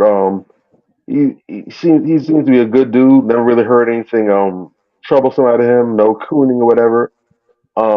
There have been some things when I have heard him speak. There has been a couple things I've disagreed with him on, but for the most part, nothing that I can point out to him being a butt dancer or a sambo. And his comedy is pretty fun. He's definitely a South Florida legend. yeah, Yeah, His man. radio show presence has been really, really decent, really solid. yeah. He seems one of the good ones out there. I'm gonna give him a hell yeah. Salute to brother I'll Ricky give him. Smiley. I'll give him a hell yeah. I don't really have, but I just feel like he fell off a bit. You know what I mean? That's fair. All right. That's fair. All right. Yeah. No problem. All right, so we are concluded with hell yeah, hell nah, and we are coming to our final segment of the night, which is Crown Check. I think this Crown Check recipient basically flows perfect with what tonight's subject is. And it is no other than All right. Aretha Aretha. Franklin. Riri. All right. So Aretha Franklin has a song called "Willing to Forgive" Mm-hmm. that she had wrote, which is a pretty dope song. It talks about the forgiveness. In her song, it was talking about forgiving her man because he would go out and take care of another family while she was out there waiting for him to come and be with her. So it's pretty dope concept of the song. Mm-hmm. Y'all can check it out. But Aretha Franklin was born March 25th, 1942 to August 16, 2018 when she transitioned. She is an American legend, was an American songwriter, singer, and pianist. A lot of people didn't know she played the piano. Mm. She's also referred to as the Queen of Soul. I will forever look at her as the Queen of Soul, just like I look at Michael Jackson as the King of Pop. Real talk. And I give that legacy to Aretha Franklin. Nobody could take that away from her, not Mary J. Nobody. This is the Queen of Soul. This is who I have. She was also named twice the greatest singer and ninth greatest artist of all time, with Wow. global sales of over 75 million records. Franklin is Shit. one of the world's best-selling music artists. Yeah, Pink Cadillac growing up, man, that was my shit. You know what I'm saying? 75 mil? I didn't know it was like that. Oh yeah, 75 mil. And Damn. when you think As it about should be. 75 million back then was a lot because Yes. she could have sold a lot more, I should say, because back then they had a lot of trouble keeping stock in the stores. So when it Mm-hmm. sold Yep. out, they had to wait Yep. about a good 2-3 weeks, sometimes a month, in order for it to On get back back order. Yep. in back order. That also crippled the sales of Michael Jackson. Mm. Michael Jackson definitely would have hit the charts where nobody would have touched him had Yeah. they had enough back copies to fulfill. Because when Thriller and all that came out, it was sold out ASAP and it was on back order for the longest. So the 75 million is a lot back Back then. then, especially. Yeah. Yes, back then, especially. Wow. She was a very known activist from her time growing Yes, up, she was. in a home of a prominent African American preacher to the end of her life.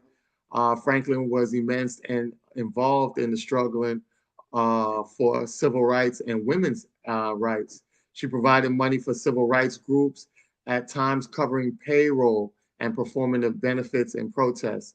A Yes, lot she of did. people didn't know when Angela Davis was jailed in 1970, Franklin told Jet, Angela Davis must go free. Black people will be free. I've been locked up for disturbing the peace in Detroit, and I know you got to disturb the peace when you can't get no peace. Jail is hell to be in. I'm going to see her free if there's any justice in our courts, not because I believe in communism, but because she's a Black woman and she wants freedom for Black people. Her songs Respect and You Make Me Feel Like a Natural Woman became anthems of these movements for social change. Franklin and several other American icons declined to take part in performing at the President Donald Trump's 2017 inauguration as a mass act of musical protest. Franklin was also a strong supporter of the Native American rights. She quietly and without fanfare supported indigenous people struggles worldwide and numerous movements that supported Native Americans and First Nation cultural rights. And what I think people don't understand, and you guys might be confused about indigenous or Native Americans that she was fighting for. She was basically talking about foundational natives, which is foundational Blacks on this land, but also in foreign territories. Those were the indigenous people on their land, which all boils back to Aboriginal Black people. So I don't want people to think that she was talking about Native Americans as the $5 Indians or the Red Indians. She was fighting for the original Black Indians that were already here before Christopher Columbus got the false report and credentials of discovering America. When people was already here looking at him, don't know if they were ready to kill him or not. And he was too scared to come to the land, and he wrote all of what he did from offshore. So very dope sister. Shout out to the Queen Check. Shout out to Aretha Franklin. We love you, Queen. Ashe, Ashe. And that's it. What we have for tonight. You guys want to wrap up and let everybody know? Yeah, man. Of course. Thanks for joining us, y'all. Shout out to Sister Aretha Franklin, our elder that transitioned recently. Ryder, major player in helping facilitate, some of the civil rights movements and marches and so forth that we all know and love, and we all came to understand and appreciate it. They gave us some of the freedoms that we enjoy today.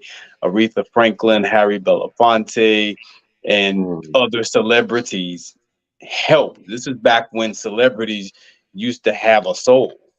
They actually helped the movement. They actually helped facilitate the movement. In fact, if you weren't down with the movement, they'd rock with you back then. But that's something else. We got to get back to that place. You know what I mean? Shout out to that sister. She was a rider among riders. So respect to the ancestor. As far as forgiveness is concerned, real simple, real to the point. We need to start being more forgiving as a people in particular to other Black people. Jason Black, of all people think that Jason Black is very harsh, but Jason Black actually said this. He was talking about, Black women, and, a lot of them, may give brothers a hard time, and he understands where brothers are coming from with some of the complaints, but he talked about how we need to be more patient with sisters because of a lot of the trauma that they've experienced and are still experiencing. And, a lot of the poor examples of manhood that they've seen, a lot of the poor upbringing that they've been accustomed to, and he spoke to why it is that they sometimes give us this attitude or whatever the case may be, instead of just that they do. He spoke to the why. And he said that, as difficult as it may be, we need to try and be more understanding and forgiving of them as they do of us, because the converse is also true.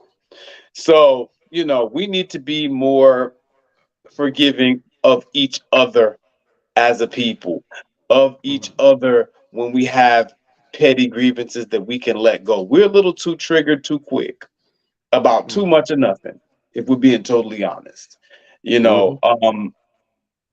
Larger items, we have to add our caveats in. We have to be very careful. As I stated earlier, we have to really stand firm on forgiving when it makes sense, and even if we are forgiving and we're doing it for ourselves, not being so public about it when it doesn't make sense. You understand what I'm saying? That is just called maturity, because unfortunately, a lot of people do see people who are seen as forgiving individuals as weak, as compromised, as just people that can easily be taken advantage of. And as an already vulnerable people, we cannot afford that. It's just that simple. So we need to be very stern on how we move. And we need to be careful, though it is important that we learn to forgive. We need to be careful when and how we forgive, is the way that I would state it. Because unfortunately, if you're seen as forgiving too much and forgiving the wrong types of people, particularly when, they're unrepentant and justice hasn't been served, then, no one's going to take you seriously. So we need to be very, very careful about that. As much as I am totally for and in agreement with the spirit of forgiveness, I just see how we allow it to be abused when it comes to us as a people, and as men, how we allow it to be abused when it comes to us in relationships. So I would just say, be careful out there, family, because there are always wolves lurking. You know what I mean? And people who are looking for people who are a little too forgiving to take advantage of. You know what I mean? But forgiveness, used in its proper context, can be a very powerful tool. As stated earlier, it can literally contribute to your overall health. And as a group that ranks dead last in every statistical category that has to do with health, I think that's something that we could use. We have to learn to start being able to let go of the small stuff so that we can focus properly and come together as a group to do big things. People like to use that phrase all the time, come together, and it's just kind of like a catchphrase to a lot of people. But if we truly want to come together and accomplish things, they always leave that part out. They just talk about coming together like a big ass picnic or something. Come together and do what? We're going to come together and we're going to work together to accomplish goals. We're going to need to forgive a lot of things. And that goes for all of the subgroups within Black society. Foundational Black Americans are going to have to start forgiving some of these foreigners that come here and, unfortunately, shit on their culture and, and are disrespectful towards them and hostile towards them. The antithesis, with foreigners, some of these foundational Black Americans that they say terrorized them when they were children, you're going to have to learn to forgive that. Move on. You know what I mean? All of the groups within the diaspora have these little petty beefs where we kind of bicker back and forth with each other.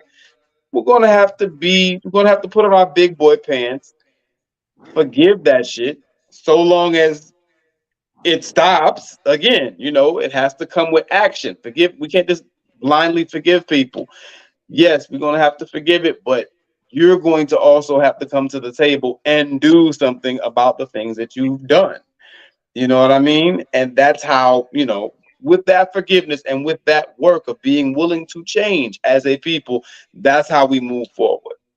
And I think that it's long overdue. So that's my 2 cents on forgiveness. I hope that's helpful to someone out there. Definitely. Bobby, yeah. Yeah, absolutely. If I could paraphrase what we've all been saying as far as forgiveness goes, um, forgiveness is definitely a seasoning. It's a flavoring. It's your salt, it's your pepper, it's your paprika, your curry, your garlic powder, whatever the case may be. It's a lemon pepper. All right. Um, so long as it's accompanied by some actual meat, some actual stew, something of actual substance, then forgiveness is fantastic. But the same way how you wouldn't, or I would hope you wouldn't go around just licking and eating salt by itself. You wouldn't just go munching on pepper, on ground pepper. You wouldn't go just baptizing your tongue or your tonsils with garlic powder, whatever the case may be. Mhm. We shouldn't go around just passing out forgiveness all willy nilly. Forgiveness is a tool, but it is part of a toolbox.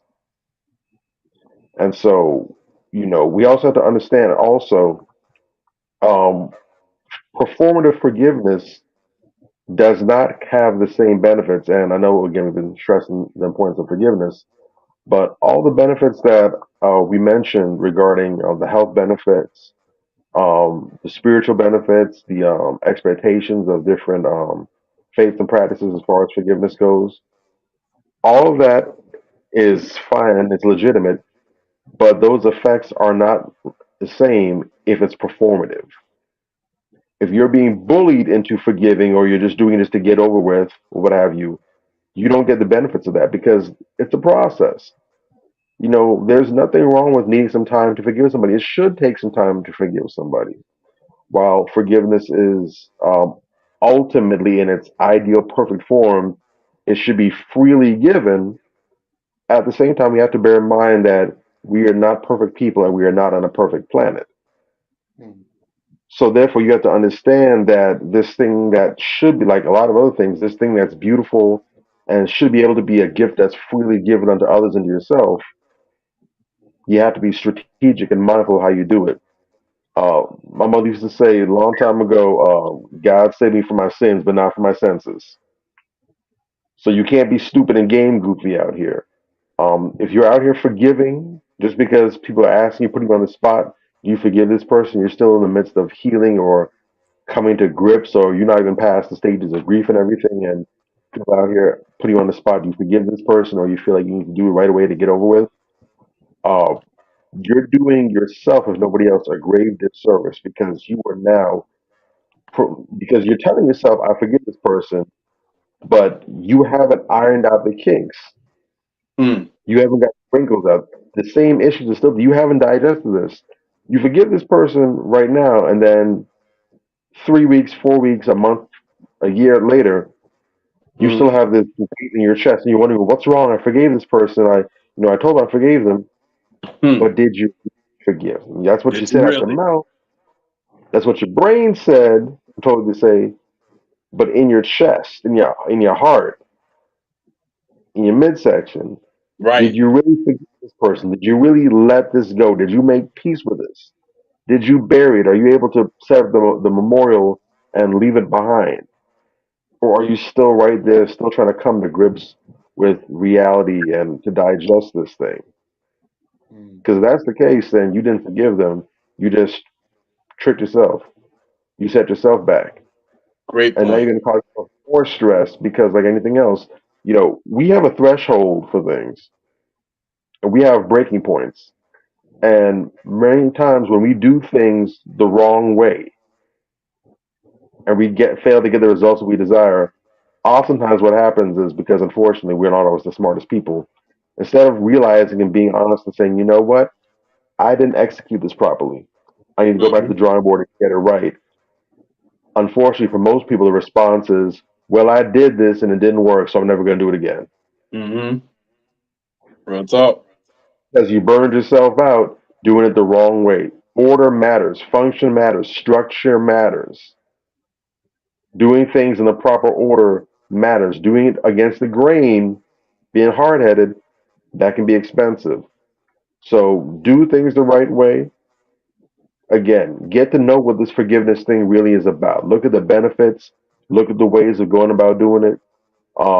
If you're not a religious, if you're not a spiritual person, maybe look at some spiritual text, look at some religious text, talk to people who seem to have experience in this, talk to a therapist. You owe it to yourself. This is a life skill. Just like cooking, just like cleaning, just like anything else, forgiveness is a life skill. It's a quality of life skill. You owe it to yourself to get the most out of this thing so you can get all the full benefits thereof. We only get one life. We only get one go round on this planet. Do whatever it is that you can to make sure you get the best quality of life for yourself and for your loved ones. Um, that's a 10 cents. We appreciate you all joining and kicking up with us again for another week. You guys keep us going strong. Keep up with the feedback. We love it. We appreciate it. And we're going to continue to put out this good content for you. And we're hoping that it's going far and doing much. And please make sure to go ahead and slap that like button, subscribe to all notifications. We're not going to blow you up nonstop day in, day out. You'll find out when we're going live so you can be part of there and catch us in action. Like our videos, share them. Don't just keep the good stuff to yourself. Share with your family, your friends, your loved ones, your coworkers, whoever. Let's get this good game and this good knowledge out there so other people can benefit. Don't just keep the blessing for yourself. Spread that thing around. Yeah. Definitely. All right. With that being said, we're going to close up out of here tonight. Appreciate everybody. And I hope the content was very valuable because forgiveness is a very gray area. But if you maneuver it to help you benefit yourself in the long run, then it can be a beautiful thing when it comes down to it. So with that being said, we'll check you guys next week. Appreciate everybody for joining us, and make sure you check back in for another great week next week. All right. All right. Peace. Let's get it.